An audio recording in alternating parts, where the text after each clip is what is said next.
Hello there and welcome to our Feel Good event in partnership with Seetec Pluss, being broadcast here live with Chaos TV from Hillingdon in London. And today we're coming to you live from Seetec Pluss's very own office here in Uxbridge. We'll be finding out more about the amazing work that takes place here in Seetec Pluss, helping people back into work every day.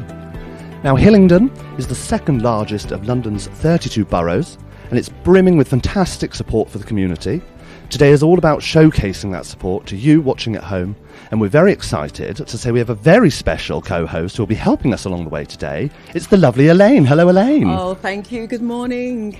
Lovely to have you here with us. Now, before we get going, could you tell us a bit about yourself and your role here in Hillingdon? Most definitely. I'm going to start with my background.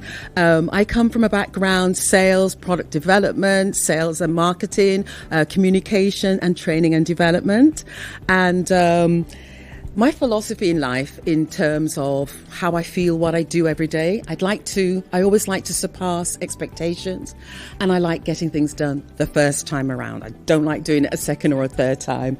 So in terms of my career, what I wanted to bring to this organisation and in looking at Seetec Pluss is the opportunity to use all of my experience and my knowledge, and how could I do that? So the role of integration manager suits me perfectly because it gives me the opportunity to go out and integrate and form those collaborations and partnerships. So I work with organisations like the job centres, employers, the corporate organisations, etc., and training providers, and I work very closely with them, and it's all about finding out about the community, what's happening in the community, and how can I form those strategic partnerships to give that support back to the community. So that's what we're all about here at Seetec Pluss. Thank you very much. I must say, personally, it's wonderful to have you with us here today. You. You've got on wonderfully so far, and I can't wait to hear more of you. If you want to make your way over to the sofa there with our lovely first guest, I'm going to let people know here what we've got coming up today. So first of all, when we join Elaine on the sofa in just a moment, we'll be joined by local MP John McDonnell, who will be hearing from a Seetec Pluss participant about their journey back into work. We'll be celebrating the importance of inclusion and diversity in the workplace and how employers can champion this in their recruitment. You can hear all about the opportunities here to help upskill your career with Uxbridge College, Strive Training and Pathways London. And we'll also be hearing from some of their learners that have benefited from their support. Bellina Consulting and Each Support and Counselling will be joining us to talk about the fantastic support that they offer in the community. And finally, H for All will be here as the community face of health and well-being. Now, as you regular viewers know, if you'd like to get in touch with us today, then please do, as we'd love to hear from you. There's a few ways in which you can do this. Of course, you can WhatsApp us on 01872 228844 or email us at hello@thisischaos.co.uk, or by all means pop us a message on Facebook. So now with that done, let's welcome our first guests on the sofa with Elaine. Over to you there, Elaine. Henry, I am joined this morning today by local MP John McDonnell, along with Corrine, who's one of our employability trainer here at Seetec Pluss, and she helps a lot of people back into work. And I'm also joined by Manaza, who is one of our participants. Good morning. Good morning. John, I think I'm going to start with you first. Now, this is a feel-good event, and it's all about helping the local community in all aspects of their life and what we do. Mm-hmm. So tell me, what makes you feel good? What makes me feel good? Yes. Living in this community. Actually, it's exactly as you say. It's a really vibrant community. Unlike other parts of London, there's a real sense of community here. It's multicultural. Very. Yes. I think it's an incredibly good environment as well. We're surrounded by parks and various facilities as well, and it's just really vibrant in every aspect of it as well. It's a bit of a hidden jewel in London. I don't think many people have discovered us yet, but actually, it's a really good place to live and work. That's a very good thing that you said about hidden jewel, because I was thinking of a hidden gem, and it's only because I'm working in Hillingdon that I've got to know and understand more.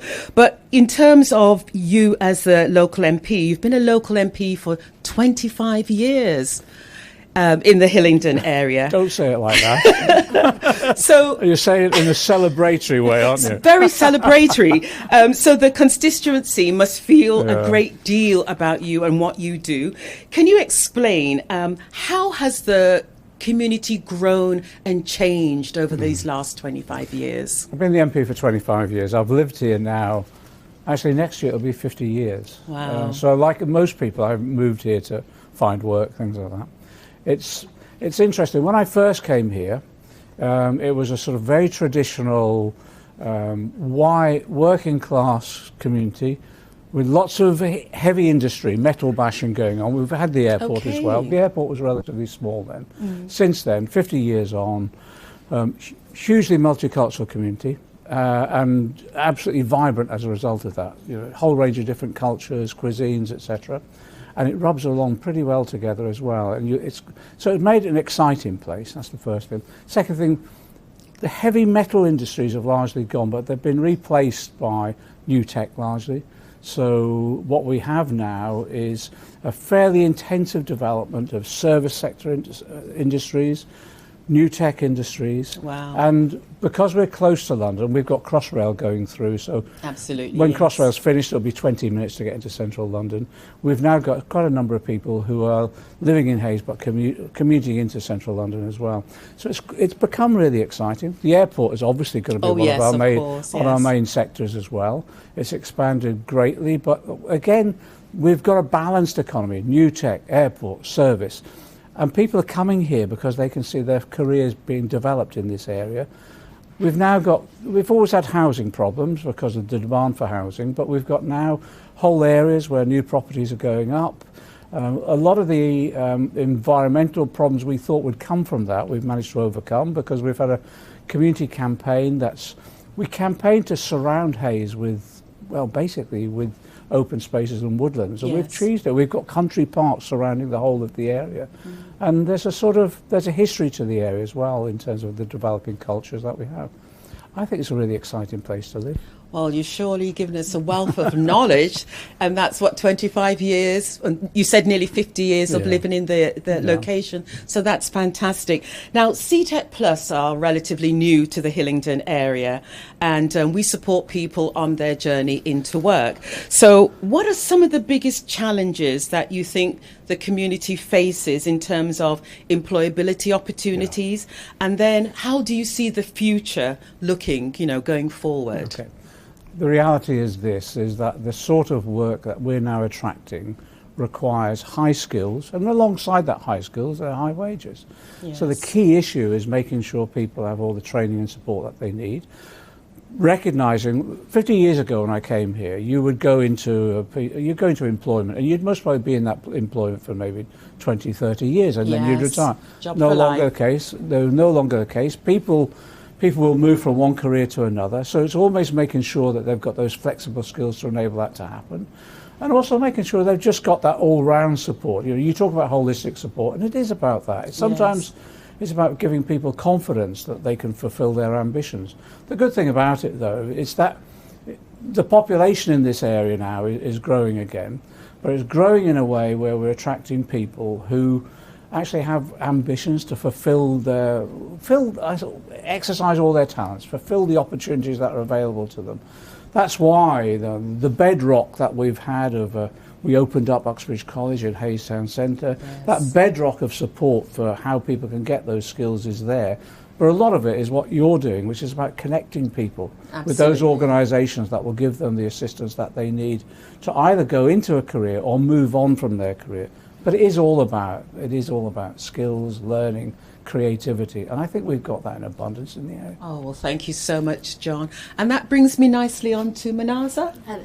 Now, Manaza is one of our participants. You are on the Department for Work and Pensions Restart Scheme, and you're being supported here by Seetec Pluss. So thank you so much for coming this morning. So tell me, would you mind sharing your story and your difficulties in finding work before you joined us at Seetec Pluss? Yeah, because in '95 I did some courses like IT, basic IT, and it's like and we VQ qualification and customer services. And after 95, I got married, and then I left everything. So I've been full-time, homemaker. Homemaker, yes. Yeah. So after 25, 26 years, my children grown up. Okay. So then, everything, technology's completely changed. And then I tried again, and then I went to Uxbridge College, and then I did again IT course and employability and some small courses. And after then, when I tried to find job, and this COVID-19 came. Okay. So I stuck, but I tried online to find the jobs. But they said you never worked before and you haven't got any experience. So I was so hopeless, and then I said, what should I do? Because on that time, the big companies, everything was shut down. Shut down, yes. Yeah, so I said, I never worked before, so how can I get the job? And I haven't got any experience. And then a long time after, my job center, and then they sent me here, and then they've given me a big opportunity to find 2 jobs. But, customer services, they said they're trying to find the jobs. And then they said, you can't believe I applied 50 jobs. 50? Yeah. Oh, wow, you were determined. Yeah, and every time they said no, because, my first problem was, my English is not my first language. Okay. Yeah, but I learned, and then I keep trying. And after then, Seetec Pluss, they sent me there, and then I changed my mind. I said, if I can't do, in the retail customer services, so I have to choose another option. Okay. So what kind of support did you get from Seetec then? Yeah, the Seetec, then this, especially I really appreciate with my coach work, Krista. Cresta? Yeah. Okay. And then she asked me, do you have any skills? I said I have cooking skills. Okay. I'm very, I would like to arrange, events, different events, I can decorate, cooking. And then she said, okay, you can join she asked me about his, it's the mayonnaise electronics. Yeah. Electronics. Yeah. And then she assist me to go there and do some hospitality course. Okay. And then so I it's refused. like on the job training? Yeah. Okay. And then I refused. I said it's far away or full time.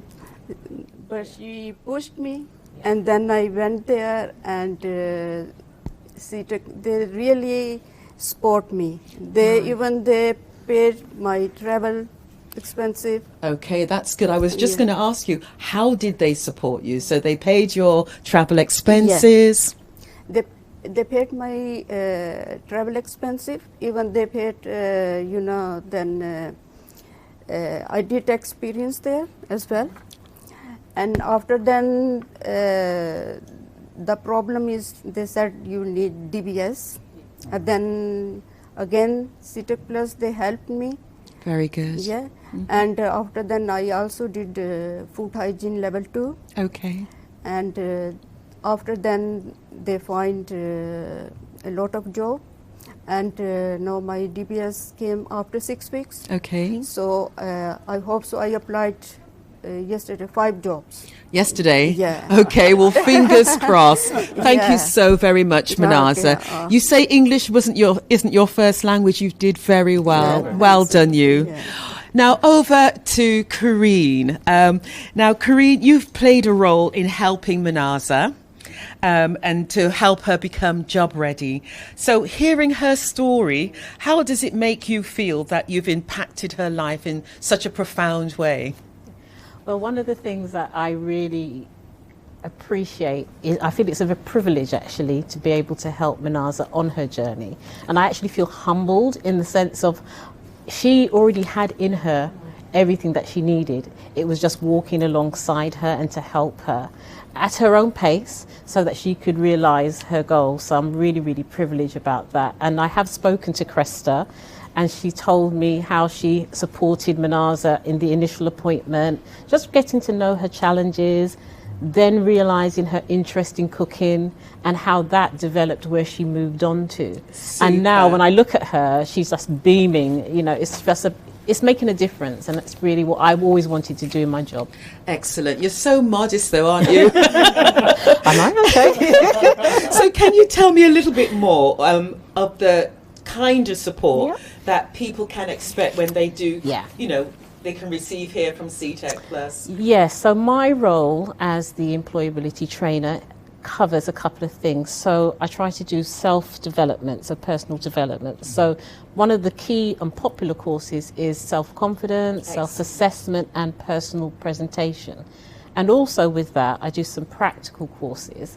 So we have like basic computer skills. So for individuals there, you know, who are not really confident using the computer or, you know, don't even touch a computer, I kind of support them with that. Okay. And then another things that we do the traditional CV workshops, we do interview skills, but what makes Seetec Pluss unique is that we have the one-to-one sessions, so we can give intensive support. And then with that, we try to just really encourage people bit by bit at their own place. And we also have the well-being expert that works with us as well. So it is really, John, you used the word holistic. It is a holistic approach. And that is really one of the things that stands out for Seetec. Yeah. You know, thank you so very much for that, because you're very clear and eloquent. So what you do, it's all about finding people the right job. It's not just any job. No. What are some of the employers that, you know, you've been working with? What we do, one of my colleagues, I sat down with him when we were talking, the approach is really three parts. So we work with the colleges, so the local partnerships. So we've got Harrow and Uxbridge College.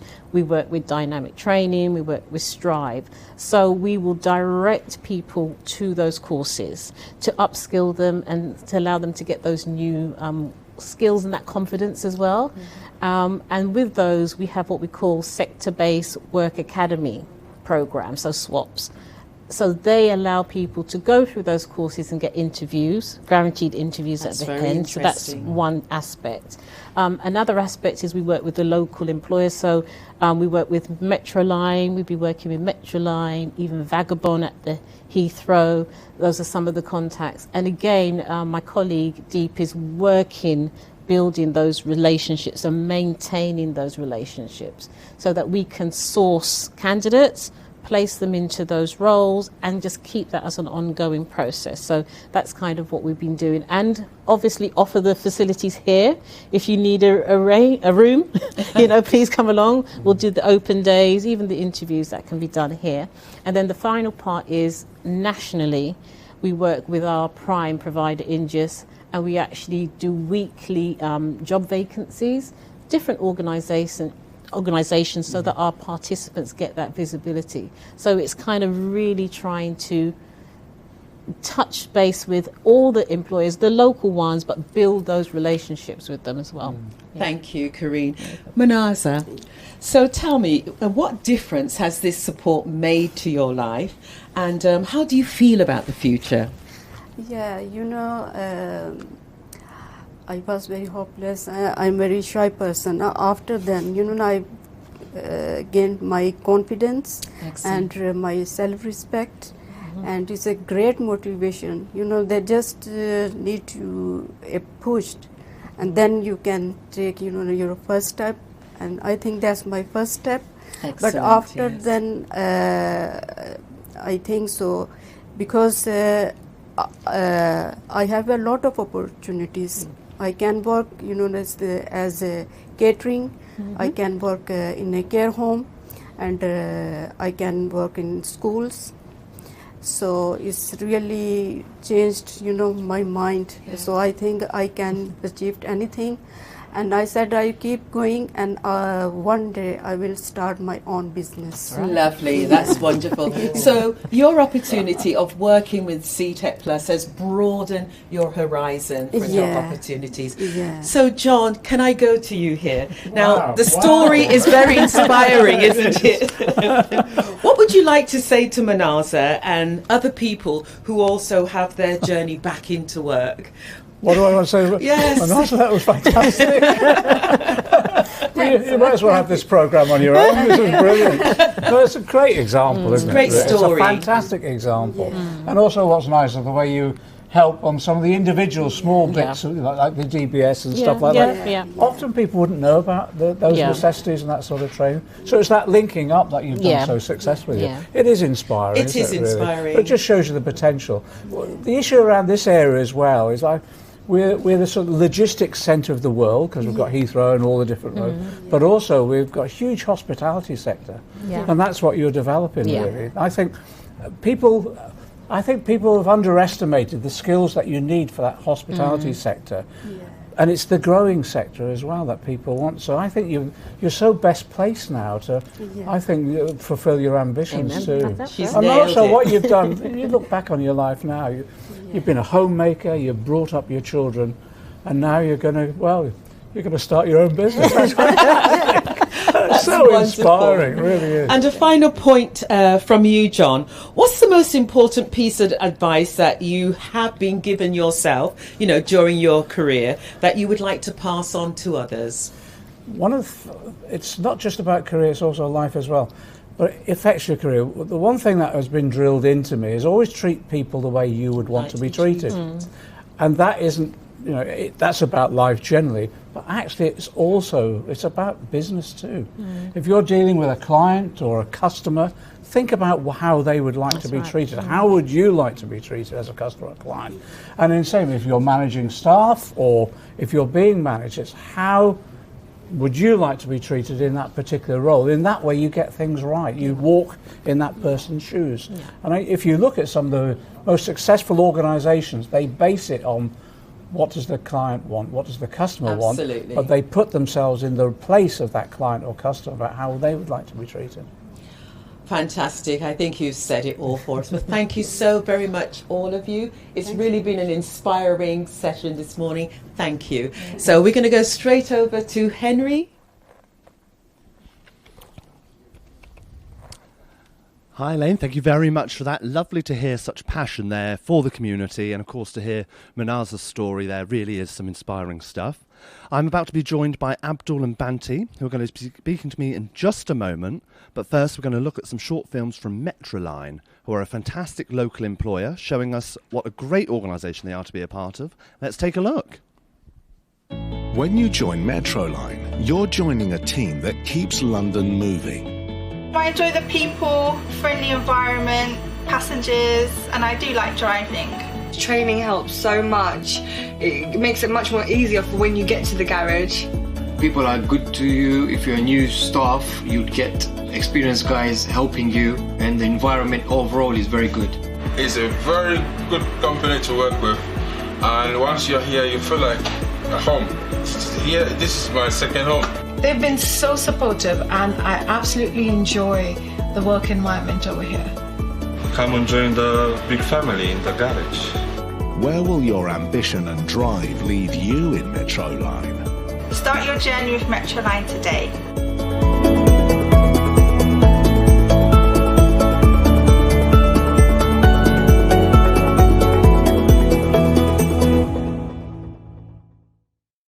My name is Steven. I'm a bus driver and I work for Metroline. I really enjoy everything. I like driving, especially my route 43. I love it. I've been on 43 since. I've never changed my route. I kind of know everything about the route. The passengers, some of them, they are, like relatives to me, and, and in my garage, everything is great. And trust me, the training was super. I mean, all the people over there under that umbrella, they're great. I mean, that's their job. They're on top of their job. They're doing it.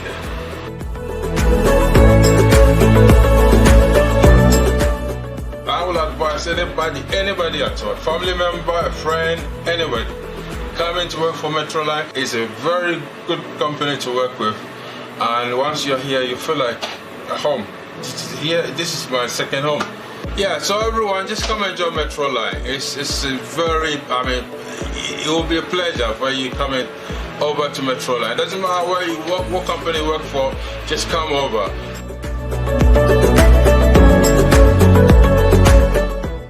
My name is Abbas Ali. I work at Metroline in Harrowfield. I've been working at Metroline for just over 2 weeks, 2.5 weeks, and I'm enjoying it so far. The training was brilliant. Got to learn a lot of things. Obviously different from driving a car. Driving a bus, it's a big deal. You need to really take care. But in training, I had 6 weeks training and I learned a lot. You know, it's very good. Training is brilliant.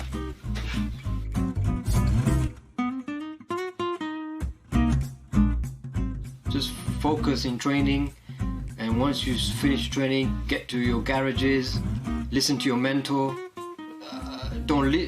Just stay focused and just do what you have to do.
Hello and welcome back here to the Seetec Feel Good event here in Hillingdon, London, live from their lovely offices here, I must say. Thank you to Metroline there for sharing those clips with us. I'm now back here with Abdul, another participant who's being supported here at Seetec Pluss, along with his employment advisor, Banti. So, Abdul and Banti, thanks for coming on today. Abdul, could you tell us about your experience being out of work and looking for work before you came to Seetec Pluss? So, when I lost my job, I was depressed and I was searching something which I have to be at my work. And because of that time I was not well, I was feeling very bad. And it was time when I have to decide that where I have to go before coming Seetec. So at that time I was going so many websites and so many people to give me advice, and how should I restart my life in UK as an employee. So after that I found Banti as advisor, and then I discovered so many things, including my really skill in my branch where I have worked many years. So when my advisor Banti, he advised me that I have to give all information, and I shared myself and my previous experiences and the courses which I have completed in last 10 years. So then I found that Seetec and Banti as advisor, he showed me my goal, where I have to go. So it was lovely. Before I was thinking that there's no place for me to work in UK, in London. Like you say, I think opening yourself really does open the opportunities, doesn't it, as well? So what support is Seetec Pluss giving you at the moment to help you towards work? Nowadays, after coming here in Seetec, it is, I have to say, a new experience for me before 2 months. But when I started many courses and I involved in activities which were given by my advisor, so I found that these all kind of activities I was doing in my professional job. But I think according to UK job market, there was need that I have to develop myself. So I started many courses, and which was skill-based courses, and some courses which advised by my advisor, which was related to my professional background, and some courses was about communication, safeguarding, and which is helpful for me. And after having these kind of courses, I got confidence. And I realized that I discovered so many things which was in my in my personality, but I was not aware about that all kind of activities and skills. And one more thing which I got here after coming in Seetec, that UK's UK job market, and second thing was how to live with the British values. It was very important for me because I was new here. So I realized that to integrate in UK in society, to work with other communities, I have to have and I have to learn so many things. And I learned, and I'm learning, still learning. And one more thing which I have to add, that I'm going to for ESOL in Uxbridge College Hayes, and here in Seetec regularly I'm getting advice and so many offers, so many new courses, which is showing me my path, and I'm nearby my goal. And the thing which I got, that having my identity, it is very important to share with you, that there is nothing to change in myself to aid many things. And this is a great realization which I found after having courses and after having the Seetec's program and sessions. Thank you. That's really inspiring to hear, and I'm thrilled to see you're very happy with the results as well. I can see it. I really can. It's lovely to see. So Banti, obviously, as Abdul's employment advisor, he's one of the ones that you work with and closely supporting on his journey back to work. What is it that you love most about your job as an employment advisor? Just the act of trying to extract information from him, most of which he thought is not relevant at all. What am I going to do with this, back from his own country, where the kind of work that he used to do? And just that trying to get him to open up and tell me, how is that not important? How is that? He's an imam. Imams, they work in the community. They don't just lead prayers. They work in the community amongst young people, prevention of drugs and knife crime and things like that. And they do family disputes. It's a thing in itself. And he didn't think that was relevant. So when he lost his job at the mosque, he was a bit despondent and everything. And I said, look, we're going to aim for that. Let's not focus on what you cannot do. Let's focus on what you can do. I know that the restrictions aren't being lifted as quickly as we want them to, but they will open up. In the meantime, upskill yourself. All the things you used to do back in your country in your language, you can learn them in English. So I directed him to a website. And he's just been going insane doing courses, and he keeps coming back and telling me, I've done this one. Now that his English is better, I'm going to get him to do the Prevent one as well. Why do I do this? I get a buzz out of it. I've been doing it for 20 years. Oh, I can feel it already, the empathy, like you say, coming off here. It's wonderful to hear. It's really inspiring stuff. What advice would you give to somebody, say, watching today that's facing unemployment or worried about finding their next career? Well, first, try to establish what it is you've got to offer. That's the most important thing. And don't fixate on a single career option. Try not to do that. For him, it was difficult. He's not going to work in retail. He's not going to go to Ladbrokes. He will be an imam. So the thing is, try and keep your options open, completely open-minded. That's the single biggest thing. People have blinkers on. And my advice would be, think about the other rules. You'll be quite surprised at how easy some jobs are. Simple jobs. So if you worked in customer service before and you worked in retail before, there is every possibility that you can work in a college as well. And we can show you how.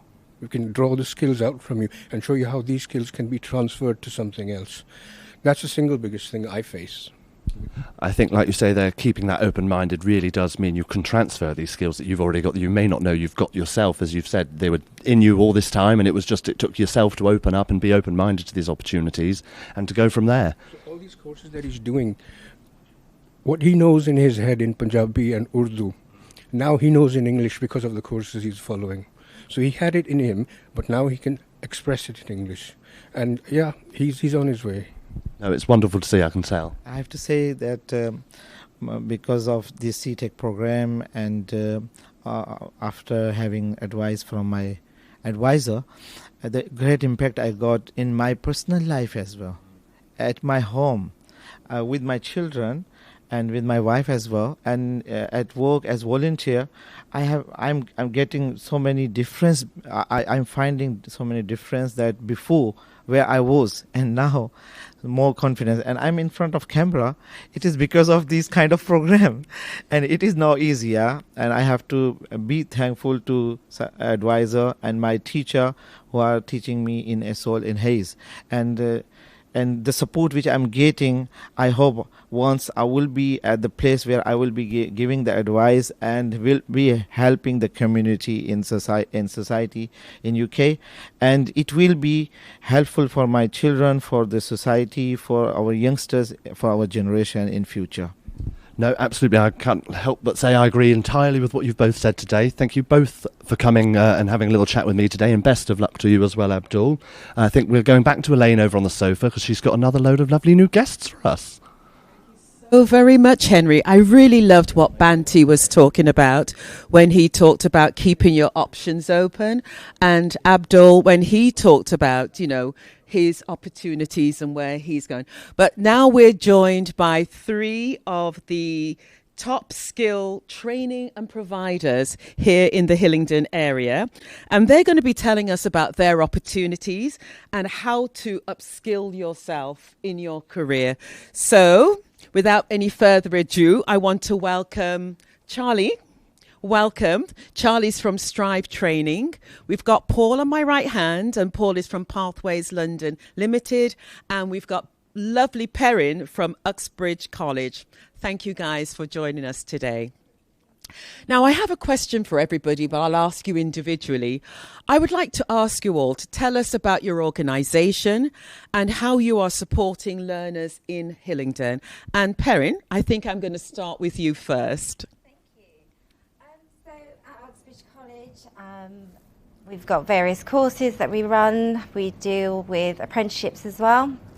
So our role is basically supporting learners to go back into work. If they're not quite there as yet, we'll support them and upskill them to get back into work. Okay. And Paul, tell us a bit about your organisation. Hi, I'm Paul from Pathways. Pathways is an employment skills and training service provider. So we deliver vocational qualifications locally to local participants, as well as we deliver programs to support young people. So we've got a NEAT program that supports 16 to 24-year-olds, as well as a traineeship program that supports the 16 to 24-year-olds as well. Pathways is more around helping different groups of people who are faced with unemployment, where we kind of give them the opportunity to upskill, but then the ultimate goal is to get them into employment. And the way we do that is we identify their barriers. We work with the learners from obviously the beginning to the end. So those barriers are agreed, and we'll support them through our provision. But as well as we work with partners to support them as well in terms of referring people who may require additional support as well. Lovely, lovely. And Charlie, tell us about your organisation. Yeah, of course, thank you. So Strive has been around now for over 10 years, and we've actually been supporting learners to get back into work through our various accredited training programs that they can use to upskill and support them a lot further. We are really, really passionate about helping all our residents across Hillingdon, and we've had some really great opportunities to do that alongside, Seetec Pluss and the job centres as well. So that's really lovely. So, Perrin, over to you. You're with Uxbridge College, and you offer a range of swaps. So it's an acronym, and what does it stand for? So basically, the swaps, I'll just put it in simple terms, it's basically working with the job centres, the local job centres, and it's designing a programme basically with our employers. For us, it's to guarantee an interview at the end of the day. Okay. So it's not just with candidates coming onto our courses. At the end of the day, they have to have something to look forward to and work towards. So they've got to have a goal. So that's basically what we use the swaps for. Right. And the acronym, it's the Sector Work-Based Academies Programme. Did I get that right? Yes, you did. Okay. And why do you think swaps are a great way to kickstart someone into a career? Well, basically, the swaps that we do have, we have guaranteed job interviews at the end of the day. But it's not just designed in one sector. So we'll have the retail, hospitality, engineering, warehousing. So we've got all the range of sectors for candidates to actually get back into work. So it's quite broad then? It is, yes. Okay. So what kind of benefits do you think learners can offer an employer? So once they come onto the course with us, it could either be a 7-day course or a 14-day course, depending on the businesses that we work with. At the moment, I'm running the Menzies courses at the moment, and they require the employability and the customer service side, so it is a 14-day course. With that, the benefits that the candidates get, they do their CVs, interview skills, they go through the interview skills, but it's not only that, it's tailor-made to that employer. So at the end of the day, when they go for their interview, they are pre-prepared, and they've read through the job descriptions properly, they can understand the role a bit better. We do have the employers coming in, and they will do a a talk with our learners that are on the course as well. So they pre-see those learners if they've got any questions to ask and things like that. So yes, it is a benefit because they're working towards what the company wants. Lovely. Because the question I was going to ask you, and you started to go into it, which is quite good. Why should an employer consider taking someone from a swap program? Well, there you go, because it's tailor-made for them. So it's tailor-made for any employer, whether it's filling out the applications. I deal with a lot of Heathrow at the moment, so it's going through that 5-year checkable history as well. So the learners are prepared. They've got all the information and ready for that company. Right. And just wondering, does the employer play a part in developing the courses that you run as well? They don't play a part in developing the courses as such because it's accredited courses that we offer. But what they do is they will supply their application forms and like I said, they will come in and do a talk as well. So it will give the candidates a bit more information about what they're getting themselves into. If they've got any questions they want to ask the employer before their interview, they have that opportunity. Lovely. Can you just tell me a little bit more about that interview? Because you said after the training, there's the hope of an interview. It is. So it is a guaranteed interview with all our candidates. Doesn't guarantee the job. Okay. But it guarantees them an interview. So they do bypass all the, I would say, like a job fair, if they have to go through that process. They bypass all that, filling in that application.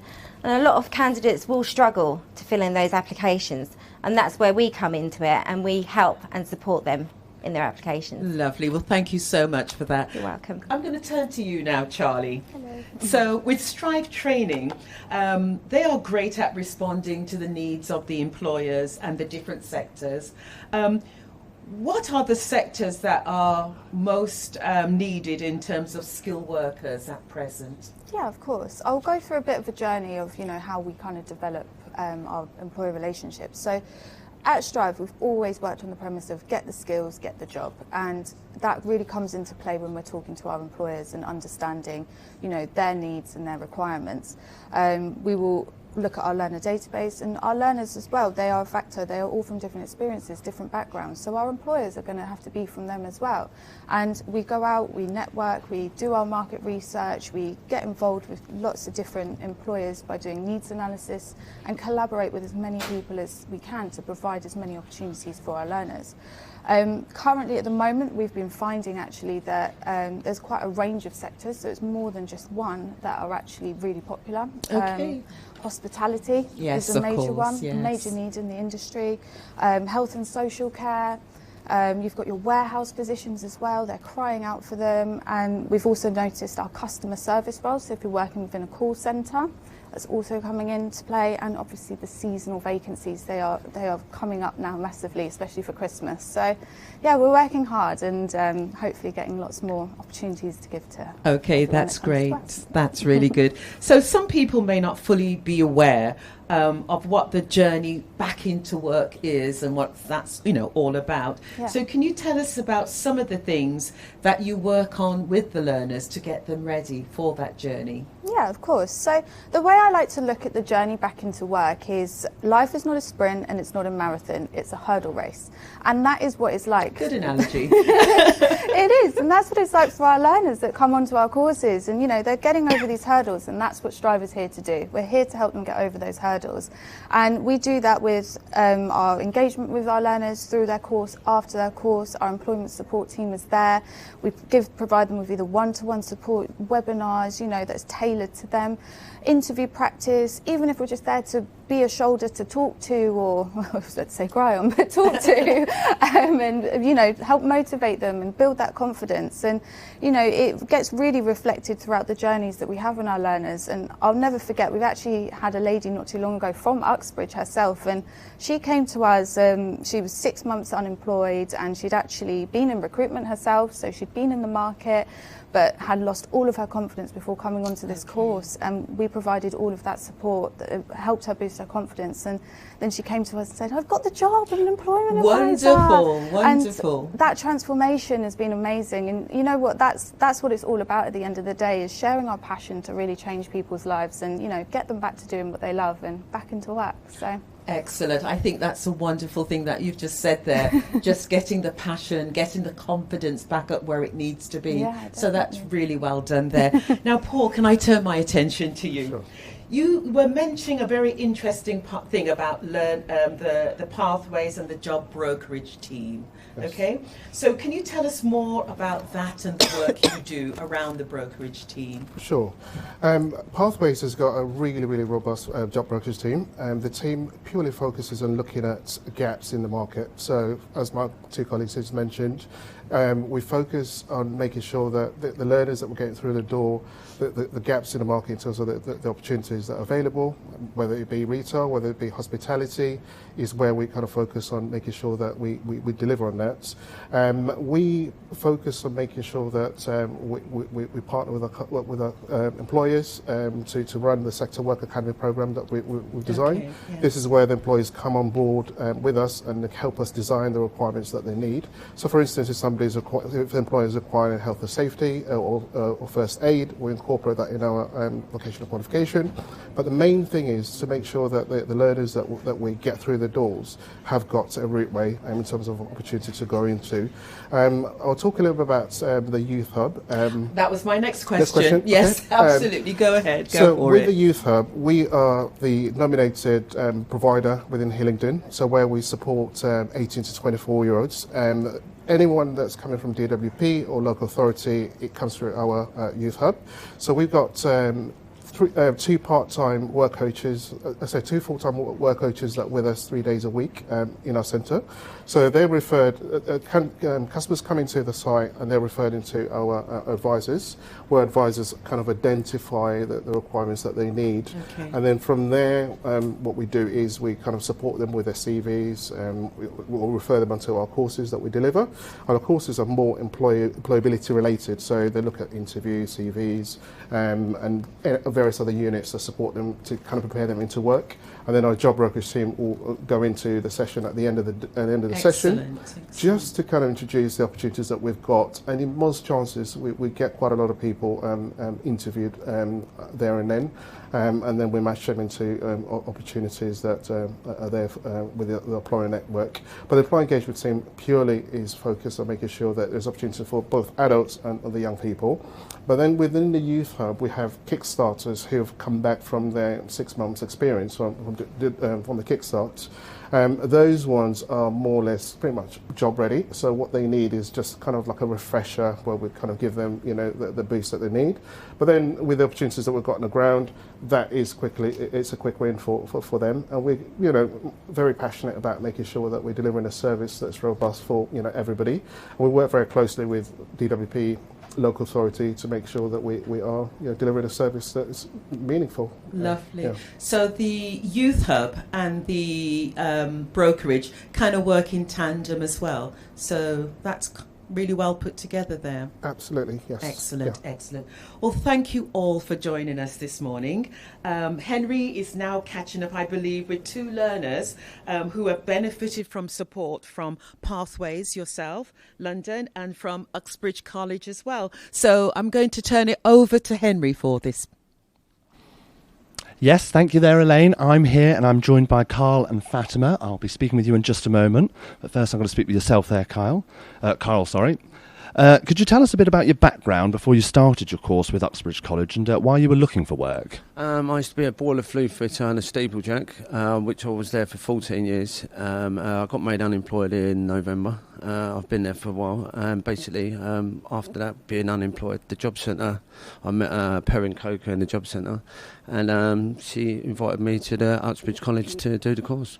That easy, really, then, wasn't it? Well, yeah, it was nice and easy by meeting Perrin in the job centre to do it, but for her to get me there, it was a bit hard work, but most enjoyable. So you say you worked for 14 years, was it, previously, before that? Yeah, previous 14 years for the same company, and then I got made unemployed, and because obviously a steeplejack is like a dying trade sort of thing, I got offered to do the course for the employment for over the airport.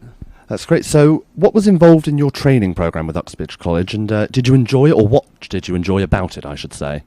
The IT, the customer services role, that was good. Really enjoyed that. Being with a group of people and learning new things for the IT and the computer itself. And the back to the work scheme, like for the business, I really did enjoy it. Yeah, I thought it was a nice course, nice to mingle with people with different ethnics, and yeah, it was. I would have never have done that if I had the choice of myself. But so it was nice to get into it. It's nice to seize the opportunity like that, isn't it, really? So I do hear, here we go, I hear from little Birdie that you're starting a new job very soon. Could you tell us what you'll be doing as work and what your role will be? Yeah, I'm going to be rampaging at Heathrow Airport, which will be loading the planes with baggage and so forth, driving over there, de-icing the aeroplanes, and yeah, it's there's a lot in the role. There is an awful lot in the role, and until I'm there, it is a big old role, but mostly I'm looking forward to it. I probably know the answer to this, but did you ever think you'd be doing that at Heathrow Airport? Never. No, never. I thought I'd still be on a building site. But yeah, it's most enjoyable for what it is, and for them to put me and give me the opportunity to go over there, that's what's more important, and I'm happy for what they've done for me. I'll make sure I let you know next time I'm going on a plane at Heathrow, so you're a bit careful with my luggage. That's fine, I can do that. So how does it feel to be starting a new career? Obviously, after coming from a career of 14 years to now be starting something new, obviously you're going to have a lot of natural feelings. What are you feeling now? I'm over the moon. I can't wait to new career and a new place to be working, and to be doing something that I really enjoy, hard work, and just being outside in the air. So getting back to it, yeah. And I think for what the college has done for me to give me the opportunity, I think, yeah, I can't wait. Yeah, business. It's great to hear. I'm thrilled to bits for you as well. I'm very excited. I quite fancy that myself. I'll have a go at that. Demisting the plane there. I don't know that was a thing. So Fatima, thanks for coming on today. Now, you've come full circle with Pathways. Could you start by telling us about your time trying to find work before you even came across Pathways? Well, I've been unemployed for about a decade now because I decided to raise my children, and I didn't have that financial burden. I had my husband at the time supporting me. But at that time, I did develop skill sets. For example, I wrote a book, I developed an online course, I developed small businesses, I did my psychology degree and my master's with scholarship. So I had a lot of skill sets in that 10 years. However, I didn't have the opportunity or experiences, I guess, in a workplace or an organisation. So after my separation, I was searching for a job for about a good year, and it was really difficult because every organisation will say, well, lack of experience. But for me, I've got a wealth of experience. I feel transferable skills, exactly. But I think organisations didn't understand that. And actually, I managed to get myself some interviews. But at the end of the day, they said, oh, sorry, because lack of experience. Although, in my defence, the advert did say the job description, no skills required will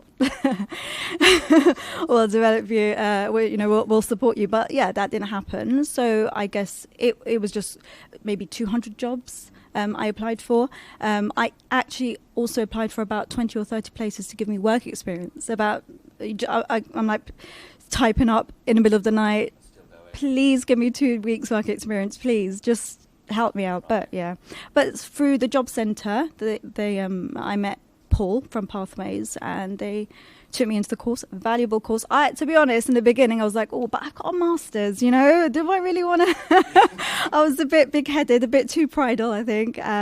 But it was valuable. I think it was the community, the culture, It saw you through it there. So could you tell us about some of the barriers you've faced in terms of diversity when it comes to employers?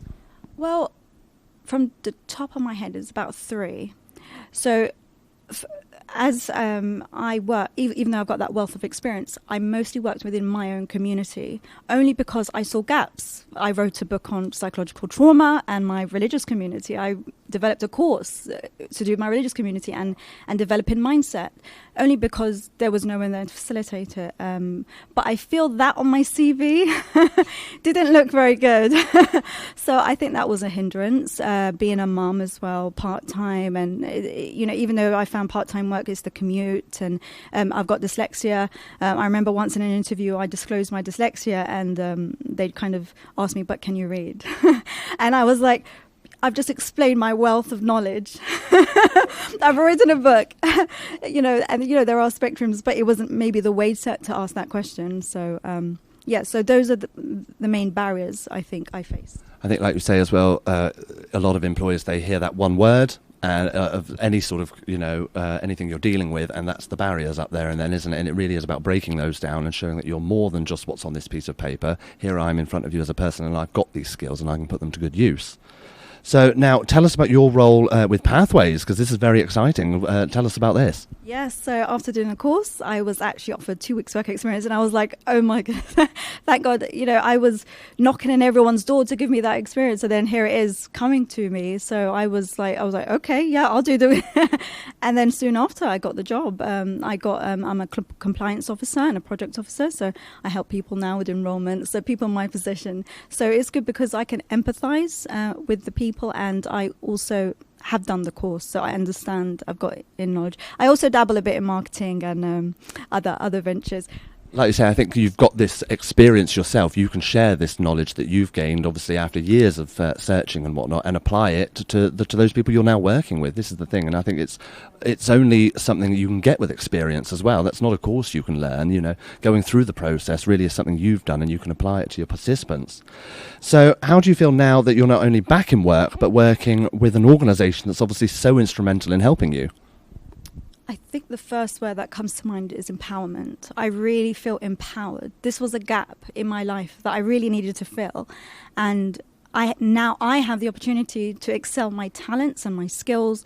And the good thing about Pathways is that they've given me autonomy, and autonomy sparks creativity, and creativity sparks motivation, and then hence productivity for an organisation.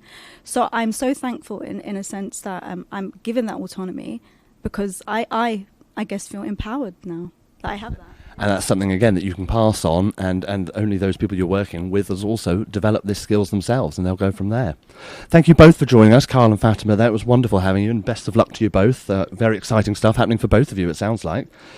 Just a quick reminder now that if you'd like to get in touch with us today about anything you've seen or heard, or you'd like more information, we would love to hear from you. And there's several ways you can get in touch with us. Of course, you can WhatsApp us on 01872 228844. You can email us on hello@thisischaos.co.uk, or by all means pop us a message on Facebook. We'd love to hear from you. You can also find our contact details running across the screen now for all the organisations we're speaking with today. We're going to take a quick break now, but first we have a quick video from Dynamic Training, who we'll be hearing from just straight after the break.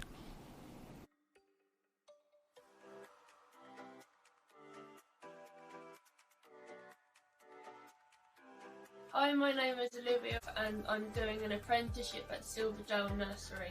I chose an apprenticeship because I wanted to learn about childcare and earn my own money. My worries before I started were that I didn't think that I would fit in and was worried about how I would get there. During my apprenticeship, I have learnt and improved on how to start a conversation with staff and gain confidence. My next steps are to finish my apprenticeship and to get a job at FSN or another nursery. I would recommend apprenticeships because you can earn your own money, learn new skills and make new friends.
And welcome back to the sofa.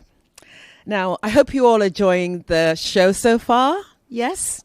Now, Hillingdon is a wonderful, diverse part of the UK, and we're really proud to be celebrating that today. So in this section, we're going to be talking about the importance of inclusion and diversity in the workplace. And I'm pleased to be joined today by Anne McLaughlin. I hope I said that correctly. And Claire Gardiner, and you're both from Dynamic Training. And we're also going to be joined by Melanie Aston from the Compass Group, who is hopefully going to be joining us virtually by Teams today. So fingers crossed on that one. So my first question goes to you, Anne. So viewers at home have had a glimpse of the work that you do from your videos, and thank you so much for submitting those videos. Very informative. So we were looking at Olivia, and but can you tell us more about Dynamic Training and your accessible apprenticeships? Yes, so Dynamic Training are a core healthcare provider of apprenticeships, and we work up and down the country, probably with upwards of 70 NHS trusts at the minute. But as part of what we do, we also offer care, and we offer business and different things in apprenticeships. But as part of what we do, we're passionate about making sure that apprenticeships are accessible to everyone. So we have we call it an accessible apprenticeship. Right. So that apprenticeship is for anyone with maybe special educational needs or disabilities, and there's extra flexibilities within it. So for example, things like someone may need to work part-time hours, or they may not be able to achieve the higher levels of functional skills in English and maths that they might need to do. So there is some flexibility around that.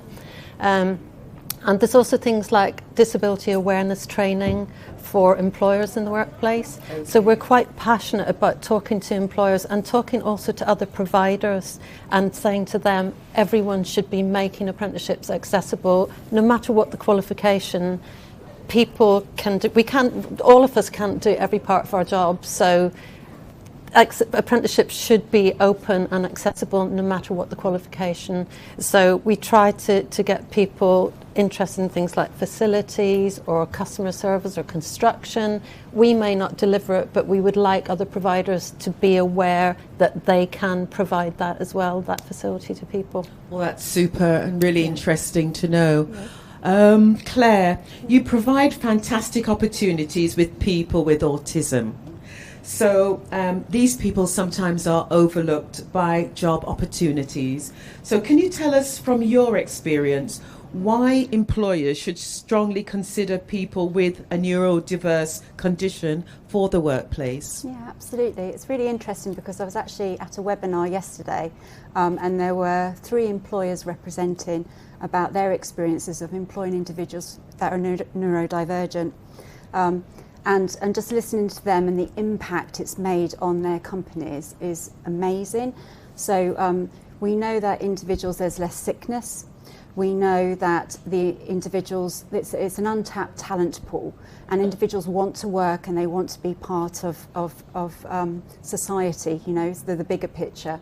And these individuals are motivated and keen, but also they bring innovation, because when you're neurodivergent, you think differently. Of course. So that innovation is really quite perceiving things in a different way, adds value.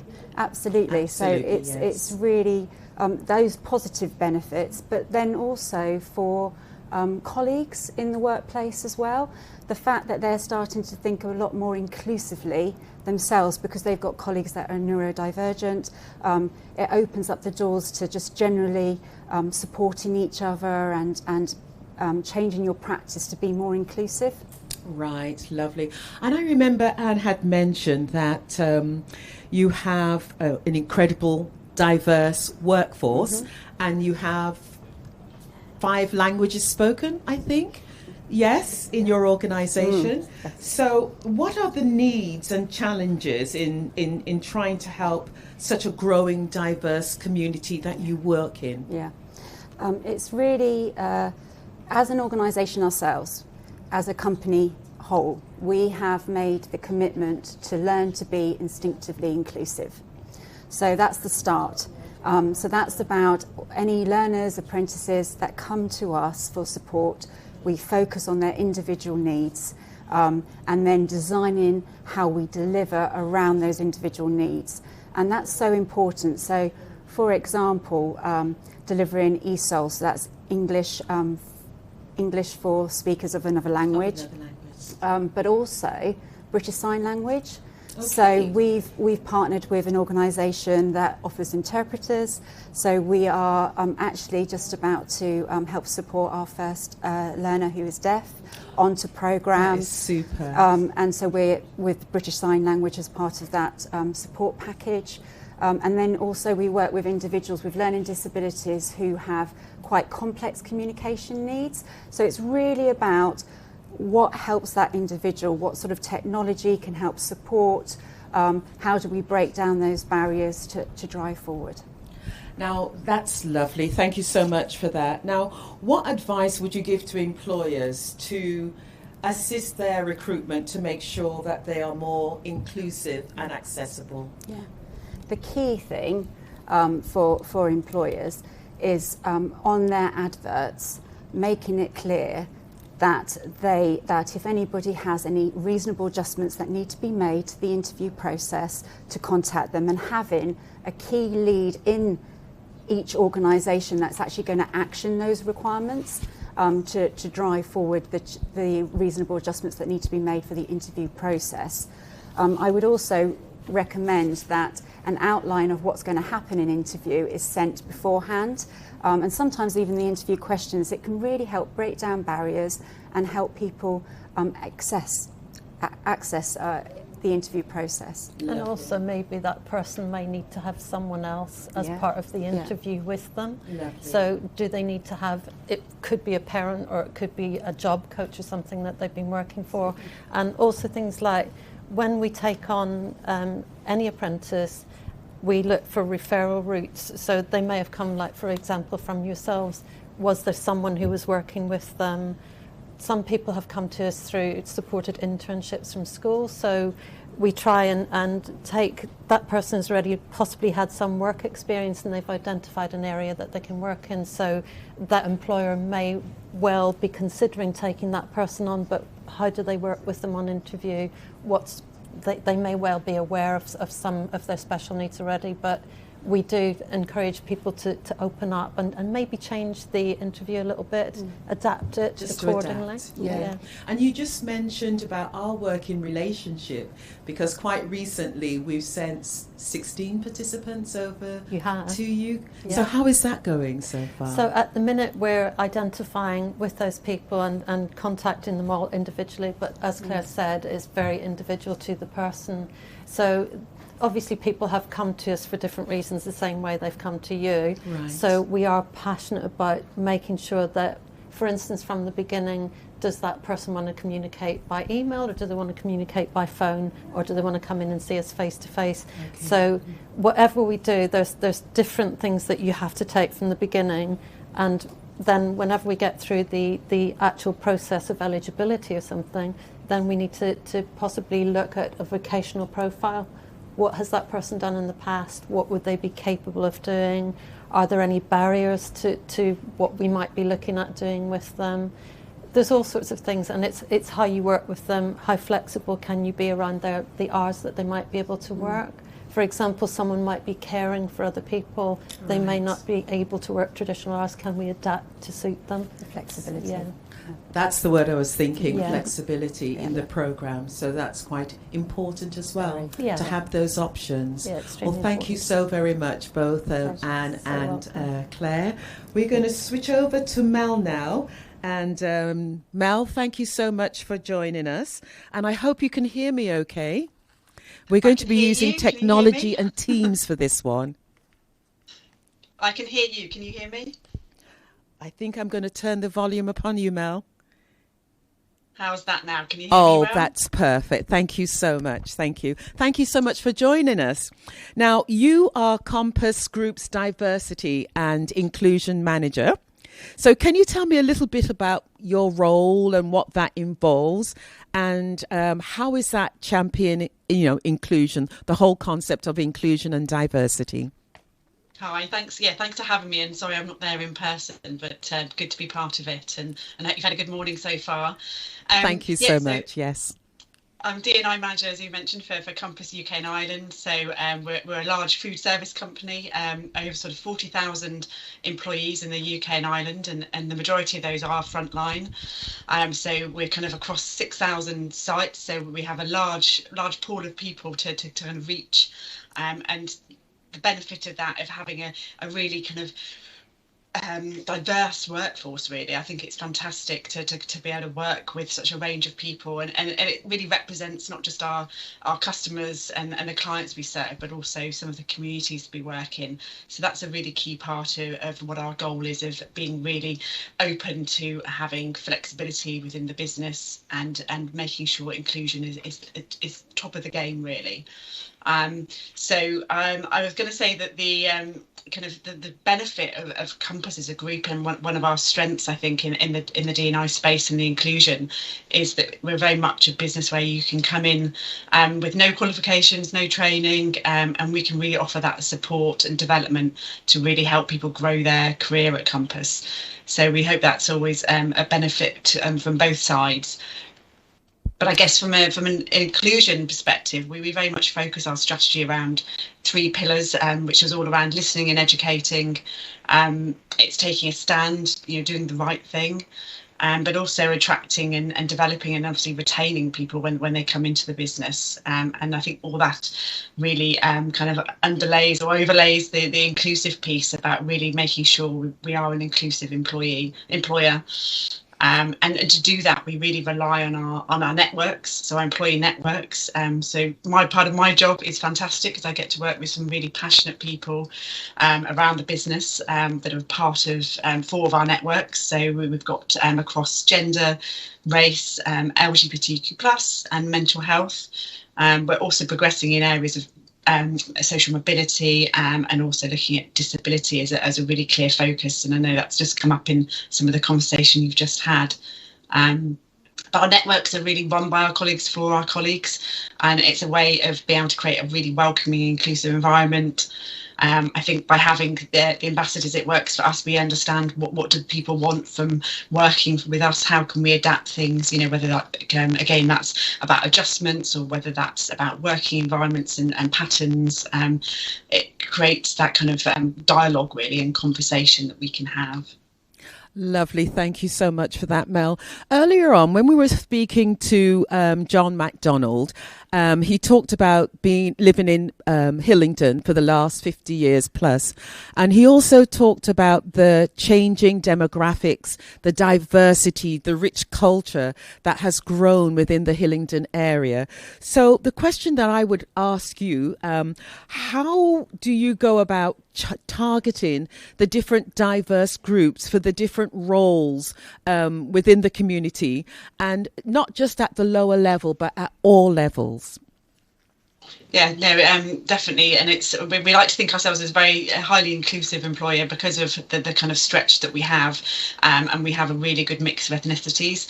If I'm honest, the mix is more is higher at the lower levels, so we do still have some work to do at the higher levels. But the way we kind of go about it is really around creating kind of diverse job boards. So when we go out and create contact our customers, we kind of work with agencies that across all areas, kind of whether it's to do with ethnicity or whether it's to do with disability. So we make sure we kind of share those across all those boards, and really connect with the local community. So whether that's through schools or career fairs, social mobility programmes, areas like that. And I think if you think about Hillingdon, I know Heathrow is pretty close, and we have a site there, for example. And again, a lot of people have worked in Heathrow for many years, and we have that in a number of our hospitals as well. And actually it's about attracting, the family and friends, the kind of recommendations, that we also think that word of mouth piece is key as well. But it's also about looking at things like apprenticeships and the career pathways that we do, and really kind of linking into what will help support and develop those people in those areas.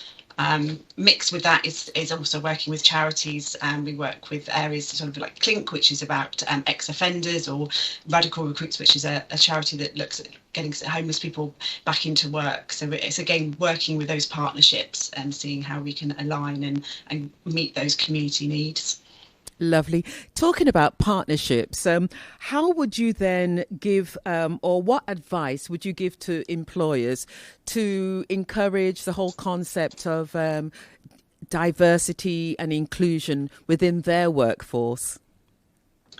I mean, I think I'd like to think people are doing it more so now, but if they're not, I mean, really, why wouldn't you? It's just kind of, it's one of those, the right thing to do. It makes commercial sense, if nothing else. And it's just about making everything truly accessible. And otherwise you're excluding people, ideas and skills and talent that you could be bringing to those teams. So I think that's really key. And there's a number of ways that we do that, in the sense of, looking at blind CVs, or looking at behaviours, and making sure there's balanced panels and balanced interview panels, etc. Okay, well, that's very interesting. Thank you so very much, Mel. So I'm going to pass you back over now to Henry, and let's just see what he's up to now. Hi, Elaine. Thank you for that. Lovely to hear. They're really interesting stuff. Now, I've been out and about into the offices here at Seetec, and I've been and gathered a couple of willing volunteers to come and have a bit of a chat with me, and we're going to talk about the vibe here in the office, what's been going on, what's happening, and how we're all finding it here.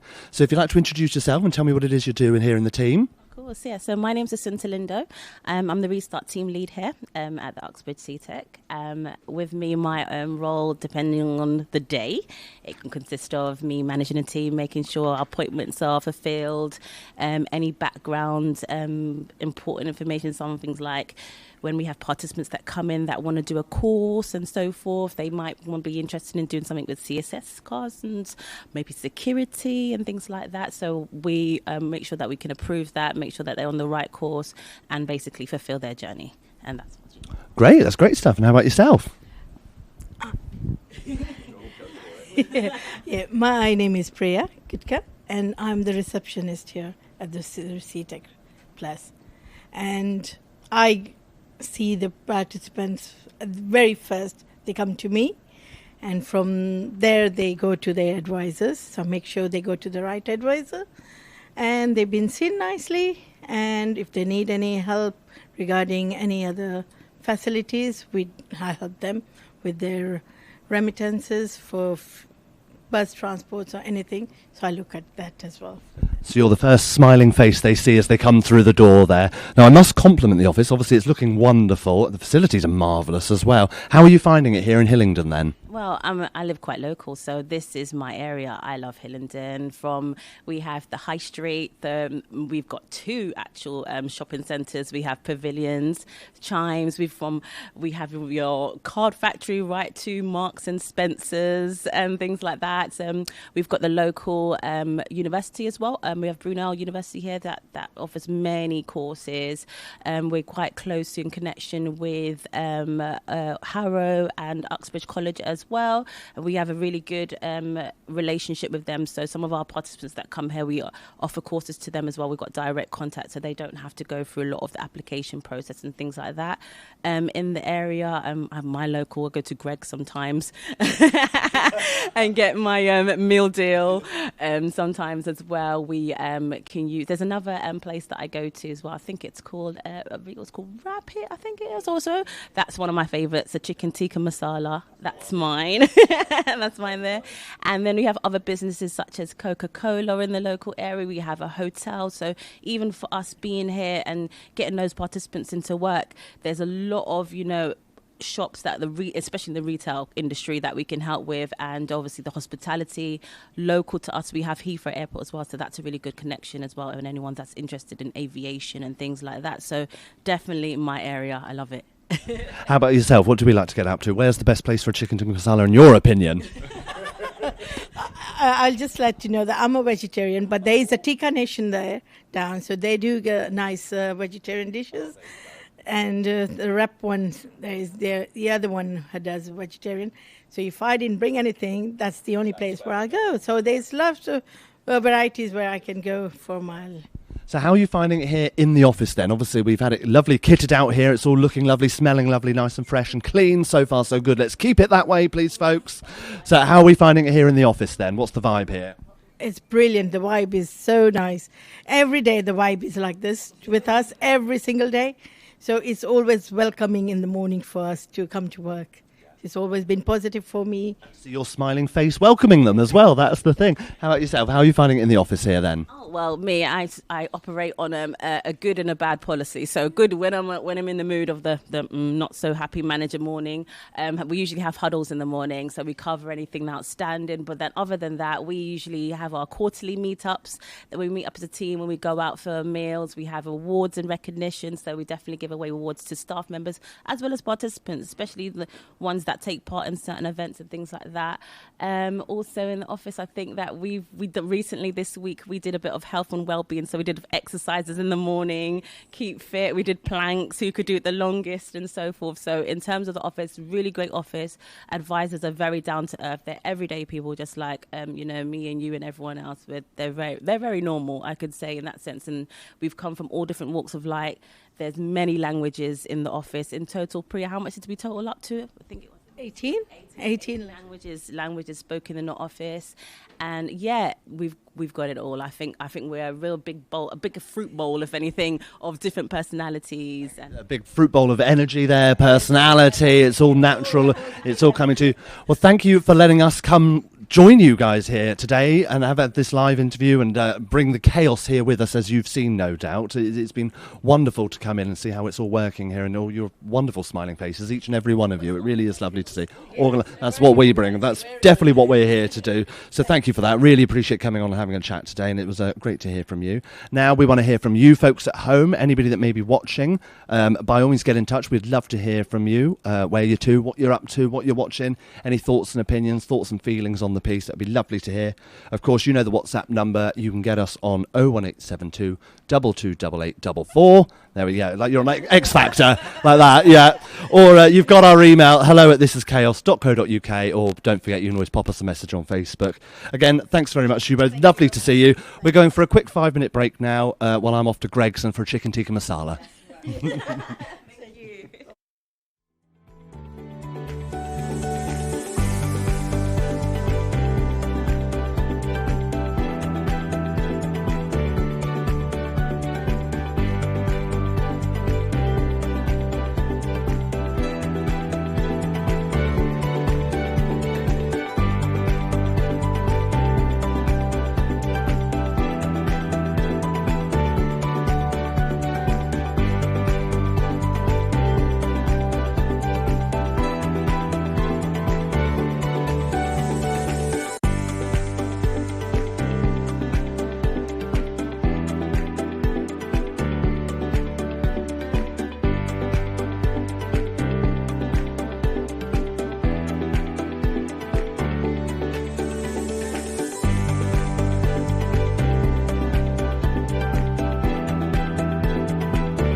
course, we are here live in Hillingdon, London at the Seetec offices, looking wonderful.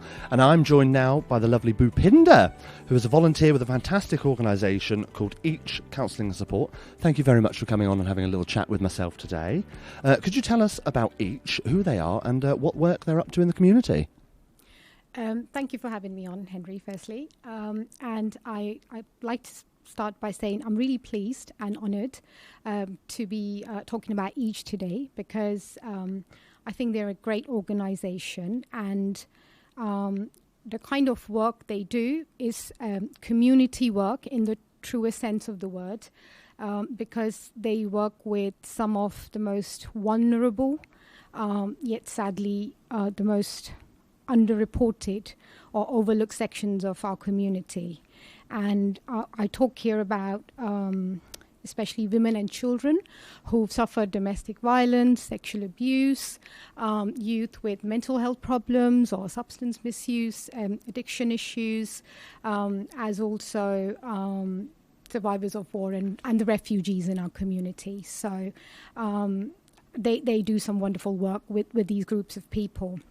And to be more specific about the kind of projects they do, so with women and children, survivors of domestic violence and sexual abuse, they have a number of ongoing projects, such as there's a project called Avaz, and there's a project called Ascent, where they work with specifically people from ethnic backgrounds, Black and other ethnic minorities especially, providing them one-to-one support, group therapy sessions, also providing them safety planning, crisis intervention, refuge spaces, sheltered accommodation. So, the support is, it's endless support and ongoing. So they do some wonderful work in that sort of section of community. They also do some amazing work with within the employability sector as well, as in they run this program called the IPS scheme, which basically works with those with mental health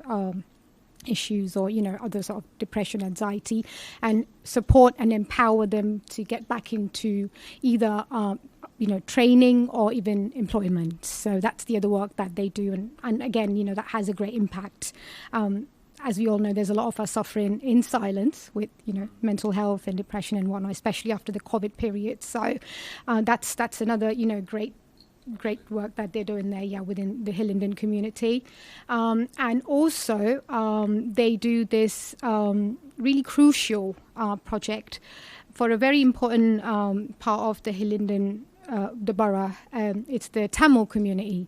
So they work, there's a fairly large Tamil community within the borough, and they run this, it's called the Tamil Trauma Project.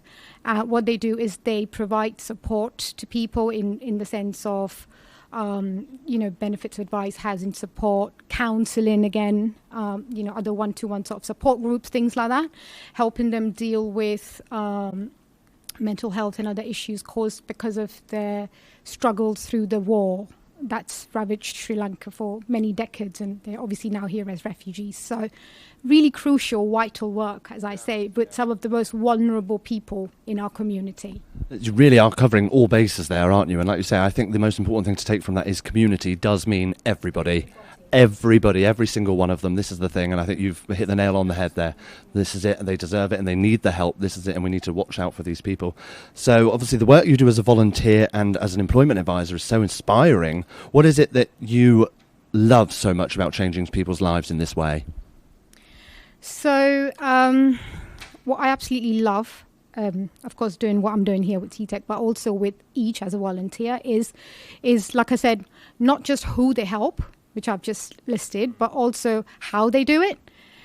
So one of the way they go about it, because they work with these, the ethnic communities especially, is they provide very culturally sensitive and culturally specific support.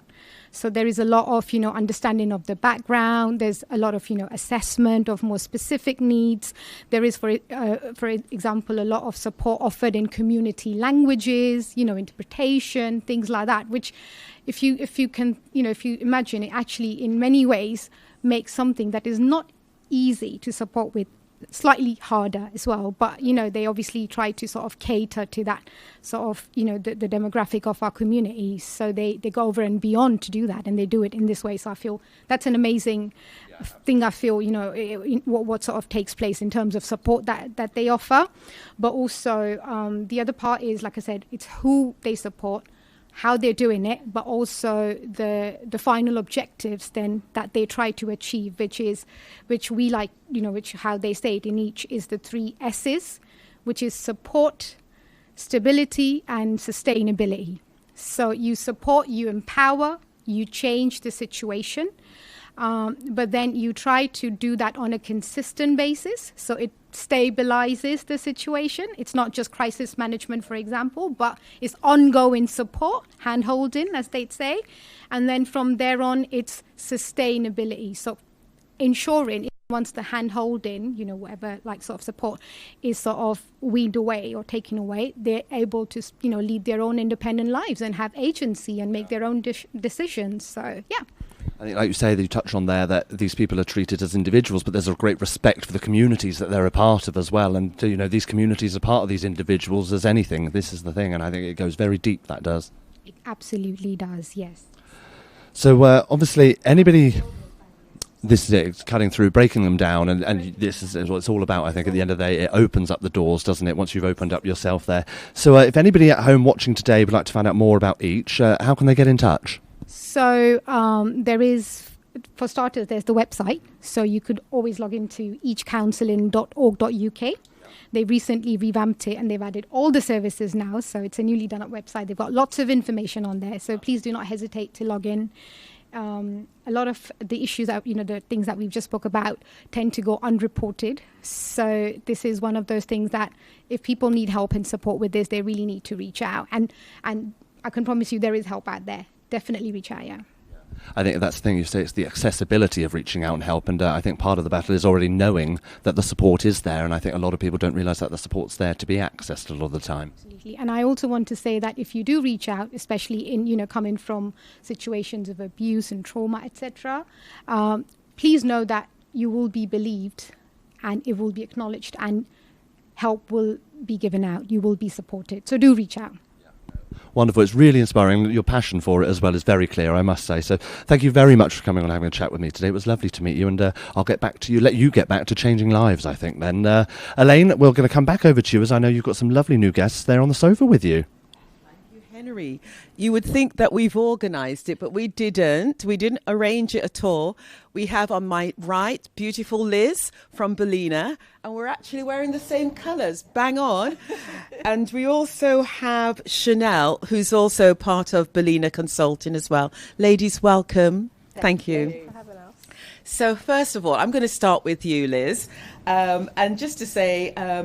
if you can tell us a little bit more about Bellina Consulting and what they do. So we run the GROW programme, and the GROW programme works with mums who are just maybe a little bit further away from work. So maybe you have an autistic child, maybe you are somebody who doesn't have English as a first language, maybe you've never worked, maybe you're a lone parent. Anybody who's just that little bit further away from work and needs a little bit more time, a little bit more support, gain their confidence, we're there to help them in Hillingdon get back to work. Right. And when you say lone parent, a lot of us tend to think about females, but you also cater to fathers as well. So we do actually. There are fathers who've been on our programme and really enjoyed it. What we're really looking to support is people who are the main carer for the children. So that's where we work. Now, you've mentioned you've been with Bellina Consulting when we were discussing just a little while for 15 years now. So what can you share with us as the needs of the community? Because it's been a changing community as well, hasn't it? I think what's been really fascinating in the last sort of 3 years going through COVID is seeing how both the people who want to go back to work and employers are changing. and we can see that people are more open to doing different things, and we can see that employers are more open to flexibility. Just speaking to Metroline here today. Okay, and yes. they were talking about offering flexible contracts. That's fantastic. So I think that there has been that kind of step change of people looking to do different things and flexibility being more available. It's lovely. It is, because I would imagine, especially for lone parents, some of the barriers may include the flexibility or inflexibility of time, not being able to work full time, only a few hours every single day. How do you address that in terms of the job market and finding the job opportunities for the lone parents? So let me give you one, I think, really good example. A lot of our mums, they don't just want to work part-time, they want to work term time. So we run a project called Preparing to Work in Schools, and it helps those mums I've been bringing up my children, but also there might well be other things that I need to do in order to get myself a job. So we help them build that experience, and it's a lovely project, and it's something that I think we just need to acknowledge that some people need to work. Lovely. So talking about those lone parents and talking about term times, in terms of employers, are you able to bring them on board in terms of them understanding this particular segment? Because it's quite a unique segment of the working market. How does the employers relate to that? Well, we've got a lovely programme called Flex that Chanel actually works on, which is about encouraging employers to be more open to flexible working, thinking about, are there core hours? Are there other times that people can work? Can people work from home? How do you manage the outcomes, not just is somebody present in a place? So it's reaching out to employers. I think it's part of all our work, isn't it? Because it can't just be a one-sided conversation. We need to have them involved as well. Well, you mentioned beautiful Chanel. You were here really early this morning, so that says a lot. And the beauty about Chanel, she actually was a previous participant with Bellina Consulting, yes, and now she's working for you. Yeah. Talk to me and tell me what that was like. Well, I joined the program in 2020. Before that, I was a stay-at-home mum. I have two beautiful children, aged 5 and 3. Being part of Bellina, they gave me the support and the push I needed. And now working for them, it's allowed me to see things from a different point of view, and it also helps me understand how people may feel when they're joining the program, because we work with so many women from different backgrounds. Lovely. And you talk about the support from Bellina. What did that look like? What sort of support did you get? The support at Bellina is endless. I was allocated an advisor, and what she did for me was make sure that my CV was up to date, and it made me attend the sessions that were running. I remember the first session I attended, we were applying for jobs, and the next day I got an interview date.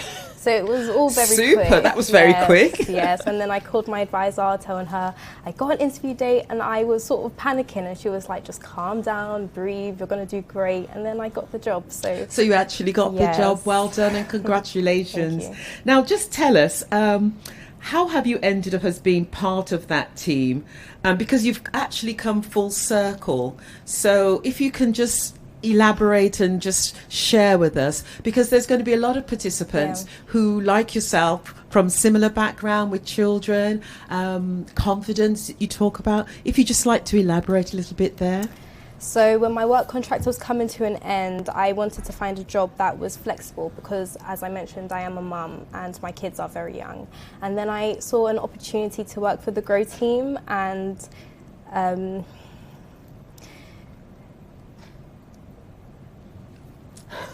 sorry, I'm a bit nervous. I saw an opportunity to work for the GROW team, and it gave me the confidence. I had the experience. I'm going to zero in here because something's very emotional. Something beautiful and very profound has happened to you with Bellina and the GROW team. And so every time you try to talk about it, I can feel the emotion come through. So what was that like? And how did you embrace working with the GROW team? So yes, this is something I am passionate about. I believe everyone should adopt flex and promote flexible working so that parents like me and myself, they have an opportunity to find work that works for them. and they can create a balance between their work and family life. So this is something that I am passionate about. I can actually feel the passion. Yeah. I actually feel very emotional. And I'm going to go back to you, Liz, because something profound has just happened there. I've just felt it, okay? And it's something connected to what you and your team does. So you must be very inspired about that. And how does it make you feel?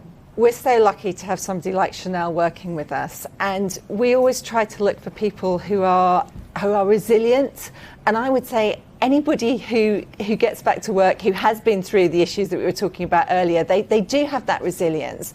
And somebody like Chanel talking to employers about why flexible working is important, it's not just, oh, you should do this, it's good for you. It's this will make a difference to how you can get great employees if you're just a bit more flexible, and who better to do it than somebody who works flexibly and is a great employee. So, you know, we're truly blessed to have her, and all our team work part-time because we get such great staff from being able to offer people those part-time opportunities. So it's a real joy to see somebody like Chanel come through and be able to work with those employers and tell her that story. And she might be emotional, but actually she's also very calm and collected and great at when she's doing her job. She's brilliant.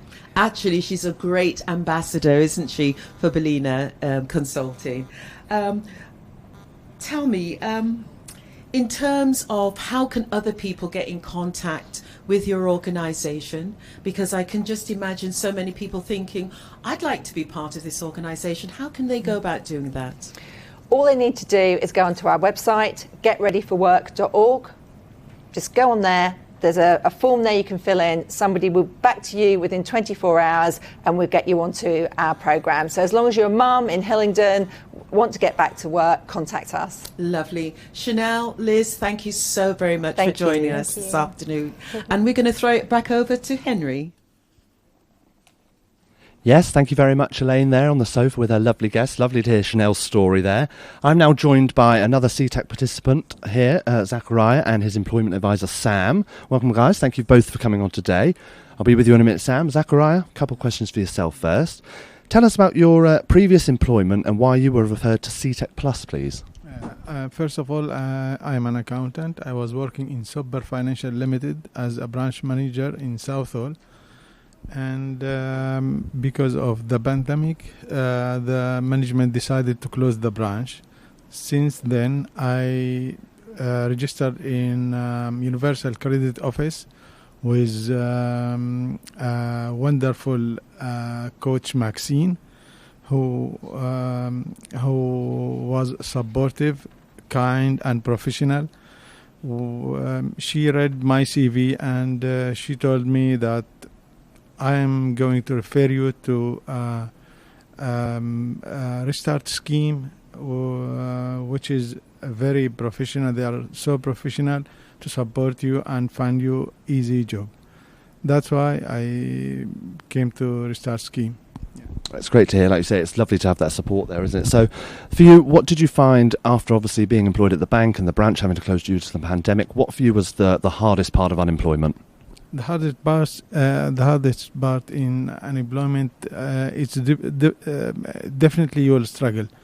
You struggle to pay your bills. You struggle to do your shopping as usual because you have no enough money to support your family, and there is so many things. It will be affected. Even your well-being.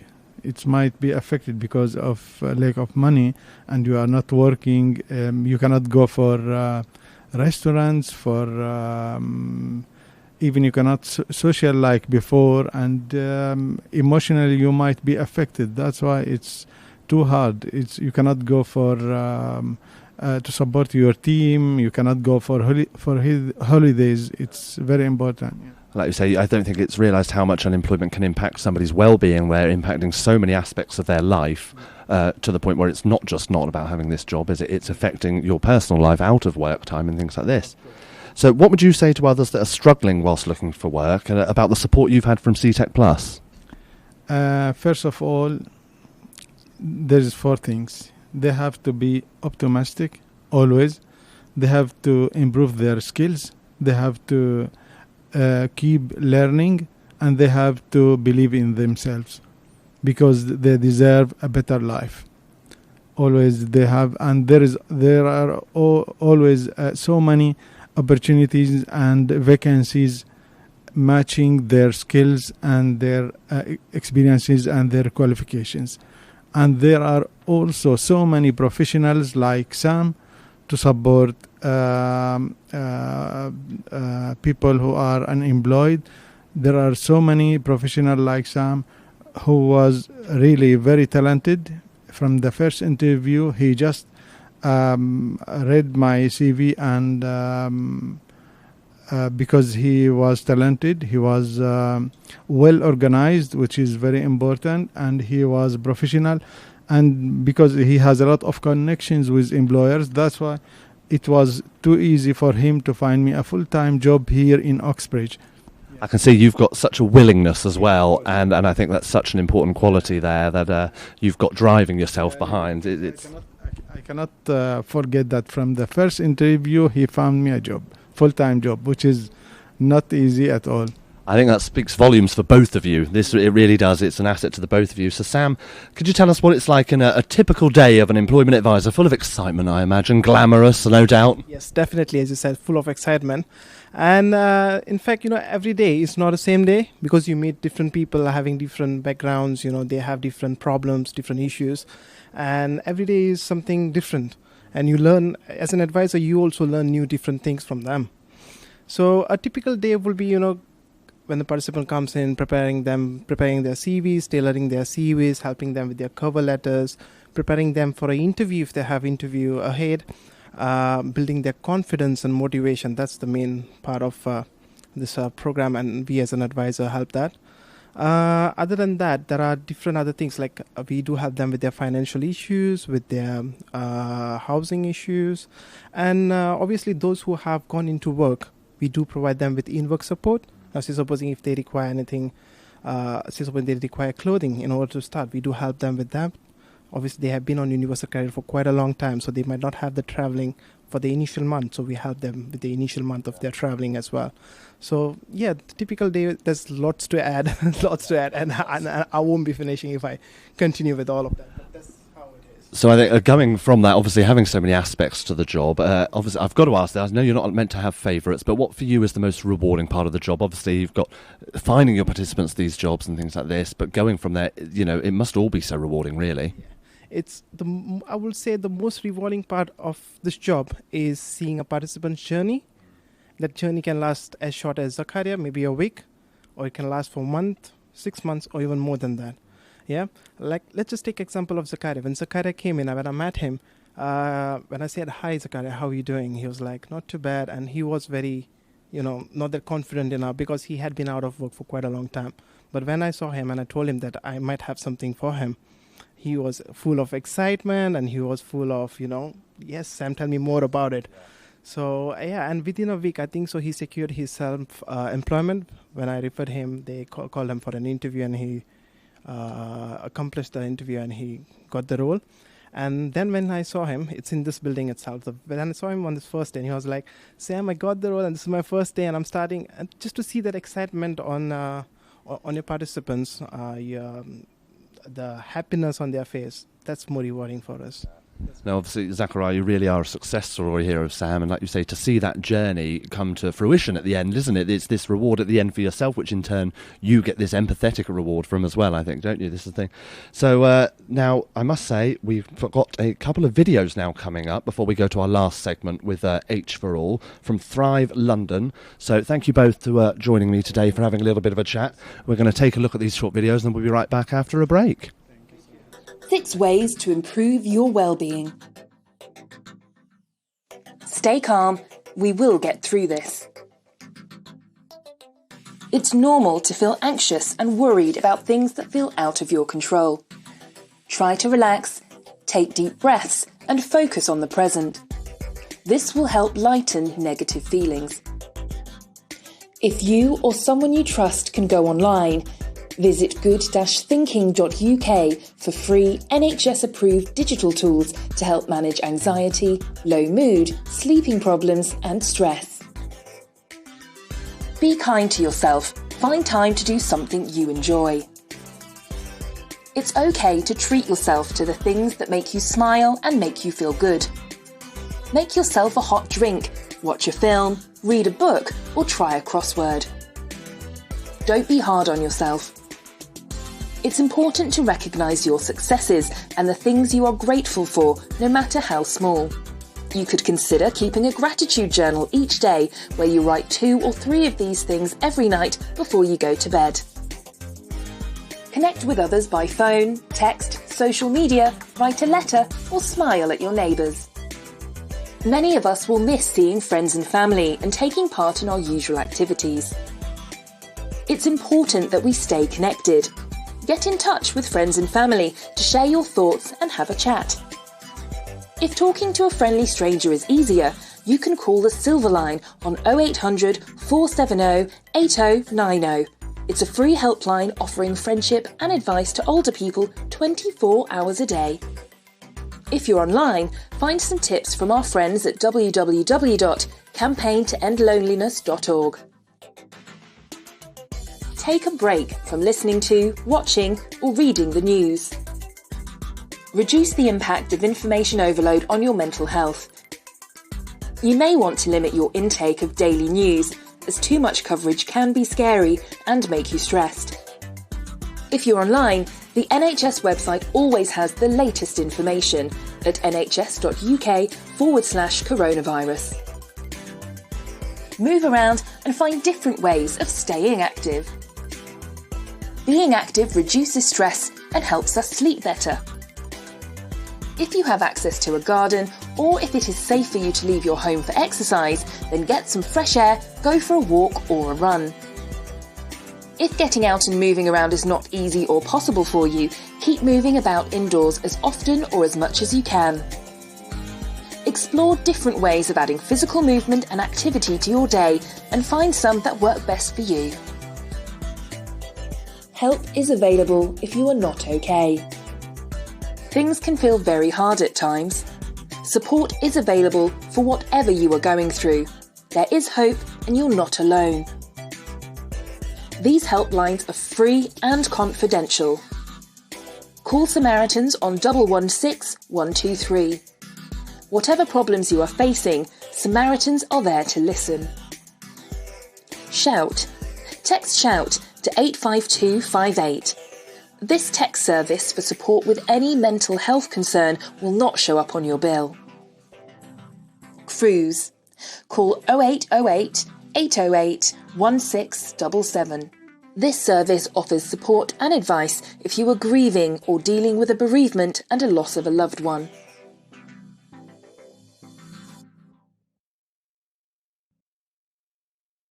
Talking about mental health is important, but it isn't always easy.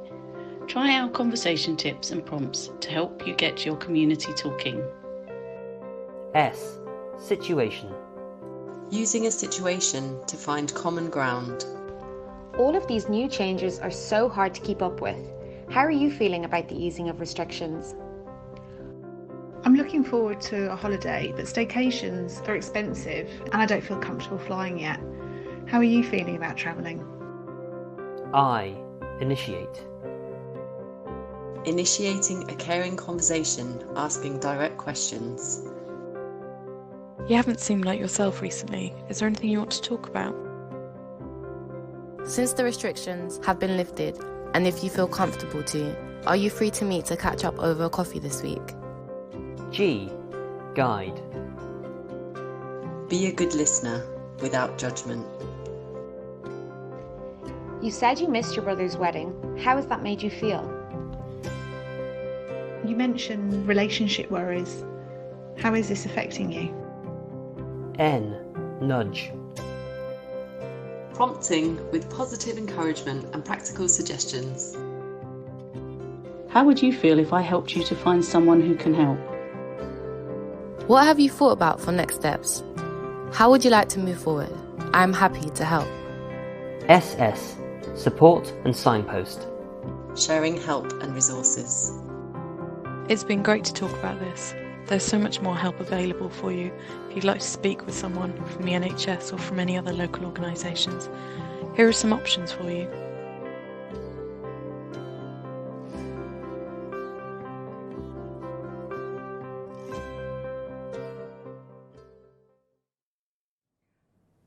Oh, I can't believe it. Welcome. We're on our last final section, but it's really been good. Have you been enjoying the show so far? Absolutely, it's been a blast. And I've actually forgot my microphone, so I'll say that all again. You know, I can't believe we're at the very end, you know, so it's been really exciting and very exciting to meet with you guys. So I'm going to be joined with Vicky Harrison-Carr and Dalvinder Jammu, both from H for All. So I'm going to start with you, Vicky. Okay. H for All. What does the H stand for? Well, it's quite open to interpretation, actually. It can mean Hillingdon for all, it can mean health for all, or it can mean help for all, whatever you like. Okay, I just thought I'd get that one in. So can you just tell us a little bit about H for All and in terms of supporting the community with their health and well-being? Because after all, it is a health and well-being event as well, isn't it? It is. So actually H for All is a health and well-being charity, and we're very much embedded in the community. I lead on the community side of the work. So in terms of supporting the community, we do it directly with services and indirectly. So directly, we do a lot of work with messaging and engaging with the community around health issues and listening to them and consulting with them. So we have two main strands of projects that do that. We've got a thing called Community Champions, who are volunteers who do a lot of sort of almost like peer mentoring, I suppose, and messaging. Yes. And then we have a program called My Health, which is where we partner with clinicians and we run workshops and roadshows around particular health issues. So whether that's diabetes or menopause, for example, we've got lots of different themes. That was on the telly this morning, wasn't it? Talking about menopause. The menopause work that H for All have been doing has been hugely successful, yes. and the workshops have been so well received that there are now peer-to-peer support groups with residents actually coming together and supporting each other with that issue. That's wonderful. Yeah, much needed. Excellent. So how can a community-led approach impact the health of the local residents? Because that's all part of what we're now talking about, really, isn't it? Yes. And so, I mean, I think research has shown that actually sometimes the top-down statutory service, strict kind of approach to messaging doesn't work, and that a kind of more peer approach, word of mouth, works better. And that's the premise of our Community Champions programme, actually. It's like, you know, you might not trust a certain individual or a certain organisation, but actually if it's someone from your own community or someone you know otherwise, you know, you might trust what they're saying and their lived experience. So a good example of that is that we run a lung health engagement programme, and since we had a community-led approach to it, in the first quarter of delivery, people making appointments has increased by a massive 30%, whereas when they just got a doctor's letter, they were ignoring it. And why do you think the difference? Why do they ignore what's written officially coming from the doctor, but they would rather trust that peer-to-peer? The difference because it's about actually. You may get something delivered to you, a piece of information, but then, you know, you need to ask questions. You need to think around the subject more. So that's why the Community Champions and the My Health workshops work better, because, you know, that you're thinking about it more laterally, and, you know, you can sort of do some myth busting as well. And in terms of the kind of questions, now the lung that you just explained to us about, can you just tell us a little bit more about that? I find that quite interesting. Yes, so basically the NHS have tried to do some early screening for lung cancer, but originally people just weren't responding to the invitations to go for screening. So we've now done a community-led approach, and it's people between 55 and 75 who are smokers or ex-smokers. Now, they may be asymptomatic, so, you know, they probably otherwise would have thought, well, I don't really need to do this. But with encouragement and a better explanation, we find that that's really, you know, the take-up has improved hugely. Because coincidentally, I was doing some research the other day about Hillingdon, and one of the things I realised that the local authority and the GP offices, as well as the NHS, they actually get together to form an organisation to look after their own, so to speak, because especially a lot of the baby boomers, they don't exercise as much as they should do. Their areas of health, which is greater of concern in the Hillingdon area. So it's really interesting to hear what you've just talked about that. So Dalvinda, over to you. In terms of social prescribing, what exactly does that mean? Our service is completely a social prescribing-led approach. So social prescribing is not a new phenomenon, but it is something that has been really focused on recently by the local NHS, NHS nationally, in fact. Right. So it's basically anything that can affect a person's health and well-being outside of their medical condition. So anything that could be finances, it could be someone's lost their job, it could be, you know, mum's had a fall and now I have to look after her, so I have to leave work. Anything that is not medical that wraps around that person that could impact their health and well-being. That's typically what social prescribing is perceived as. And now there's been a big push by the NHS to have social prescribers for every borough in the country. Really? Lovely. So in terms of the benefits, what are the benefits of the whole concept of social prescribing? It's about putting the person in the middle and wrapping the services around them. I think traditionally the NHS has been set up as a service-led provision, and it's been up to individuals to access those services when they need them. The issue is now that people's needs have changed.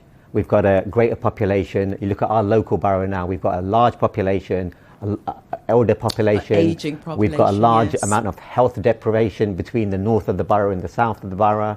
We've got an airport, so we have an influx of immigration. So all of these things put additional pressure on the NHS. And it's up to services like ours to support the NHS, to wrap services around those patients, to help them access services that normally they couldn't.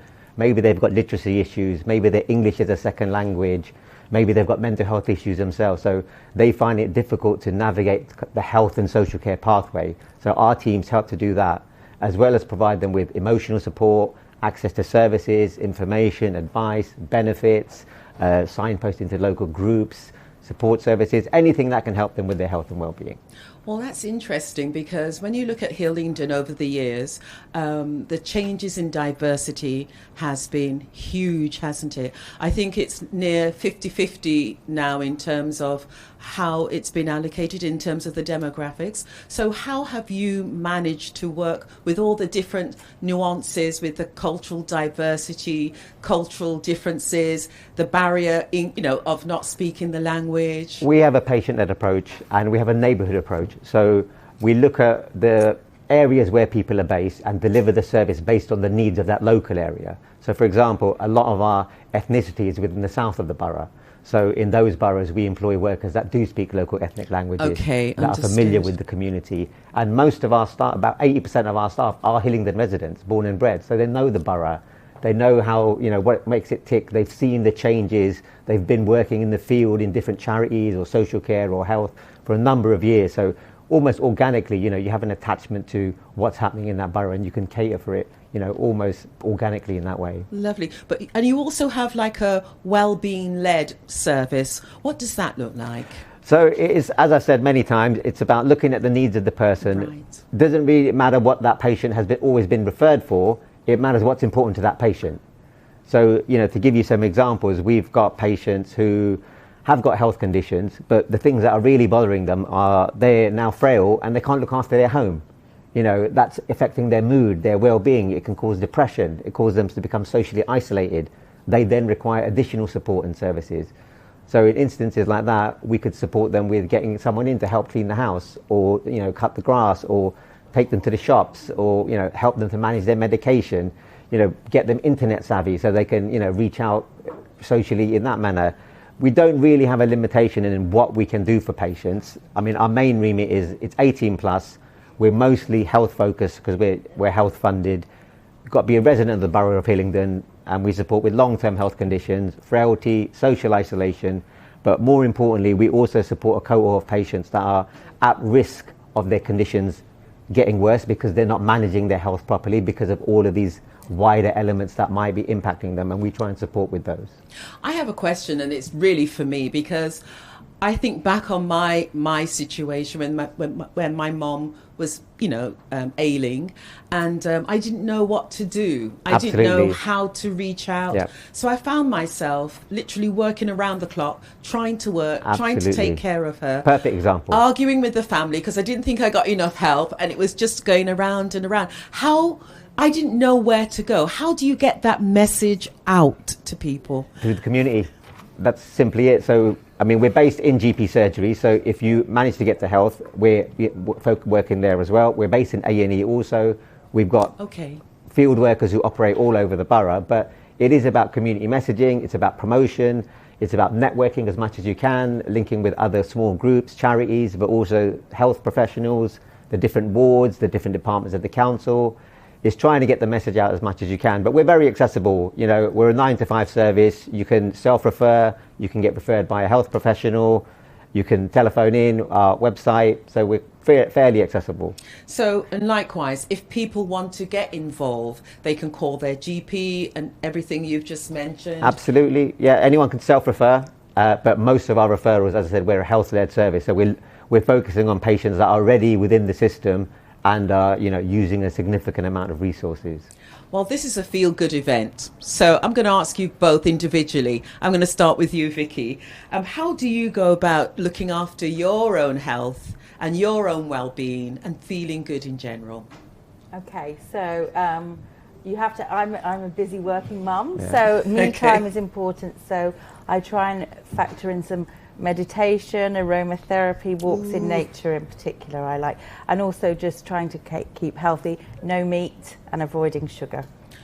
Makes sense. And what about you, Dalvinder? Yeah, I'm probably a little bit more active, so I'm football, martial arts, spending time with the kids, out on the bike, and we encourage our staff to do the same thing as well.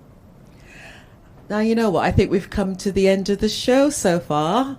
So how has it been for you based on what you've seen? I know you were in our networking room next door, so you had the opportunity to see what was happening. What do you think today has been all about? It's been a great success, and there's been people here that have been here from the morning, and they're still here now. They're still here. And that's all you need to say, really. That's a good sign. That's a good sign. So I think I'm going to go over and join you, Henry. But I want to say, Dalvinder and Vicky, thank you so very much for joining us on the sofa this afternoon. Pleasure. Thank you. Yes, thank you, Elaine. I know you're going to make your way over to me now, but I just want to say what a great day we've had here in Hillingdon in the Seetec offices. Live broadcasting here, right from the offices. They've made us feel so at home, so thank you to all the staff here, all the partners that have visited us today, come in for a chat, all the participants. It's so inspiring to hear their stories coming from them and telling you guys at home and spreading the word of the great causes they have here. And a big, big thank you to my lovely, glamorous, gorgeous, stunning, glowing co-host here, Elaine. Thank you so much. My left leg went dead. I've been sitting all morning. No, but get you up off that sofa. There you go. A bit of a stretch. Thank you so much. And Henry, you just make it so easy. Honestly, you've been a wonderful co-presenter. You've pulled me along the way beautifully today. I want to say thank you so much for that. No trouble at all. And like I say, great hearing from the participants. What's been, I know we're probably not allowed favourite parts of the day, but what's been your favourite part of the day? I think all of it, to be honest. A lot of the people that we've had on the set today, there have been people I've been networking with. These are people, the stakeholders that I've reached out and the partnerships that I've formed. So, yeah, I've enjoyed working with the partnerships that was on the show today. Yeah. And also the staff. I think the staff here at Seetec Pluss, they do a wonderful job. And Today is their day to shine. Yeah. We've had quite a few of them come on board. I have been so impressed with their ability just to speak out. They've all been smiling. Shy, were they? They've all been smiling, oh, my haven't days, they? All yes. day. I think we've got that Friday feeling here at the Seetec offices. But they have really been a credit to the organisation. I'm really, really proud of the staff. And I really want to say thank you to a couple of people. Yeah, if that's absolutely. Going to be okay. No, by all means. The whole concept was today is about reaching out into the community. It's about saying to the community, Seetec Pluss is here. How can we help you? It's about listening and understanding the needs and seeing how we can support within the community. It's also about forming the alliances and the partners. And I want to say thank you to everybody who turned out of their busy day today to come here. Guys, thank you so very much. I want to say thank you to my manager, Lorna McCallan, wonderful operations director. When I came with this idea, can we do this? Instantly, how can I help you? And that was great to have that strength behind us. Yeah, absolute wonderful support. And I want to say just thank you in general to all the team. Chaos TV, I love you guys. You guys are brilliant. I was so shocked. Yesterday, within like 3 hours, everything was up. And I'm thinking, what else can we do? And you guys said, we're finished. Brilliant, outstanding. And to our marketing department, Beth, and to Geraldine, they are a tower of strength. They just make everything look so easy, don't they? Oh, no, effortless, don't they? They're flapping around today, having a lovely chat with everybody, having a lovely time as if this isn't going on. And here we are, talking to the lovely guests ourselves as well. Yes. And also, I can't forget Origa Build, our landlords. Yes. They've been so wonderful and understanding. They allowed us to put out the red carpet to make everybody feel so special. It's a lovely setting, isn't it? The facilities here are wonderful. The building itself is amazing. And that's it from my side. You're happy? There you go. That's your acceptance speach done now, isn't it? That's it. They like me. They really like me. So from us here in Hillingdon at the Seetec offices, it's a big thank you to everybody at home. Thank you all to the partners, to our guests, the participants. Lovely to hear all their stories. So all the best to you. And it's a big bye from myself and Elaine here, from everybody here at Hillingdon. Bye. There they all are.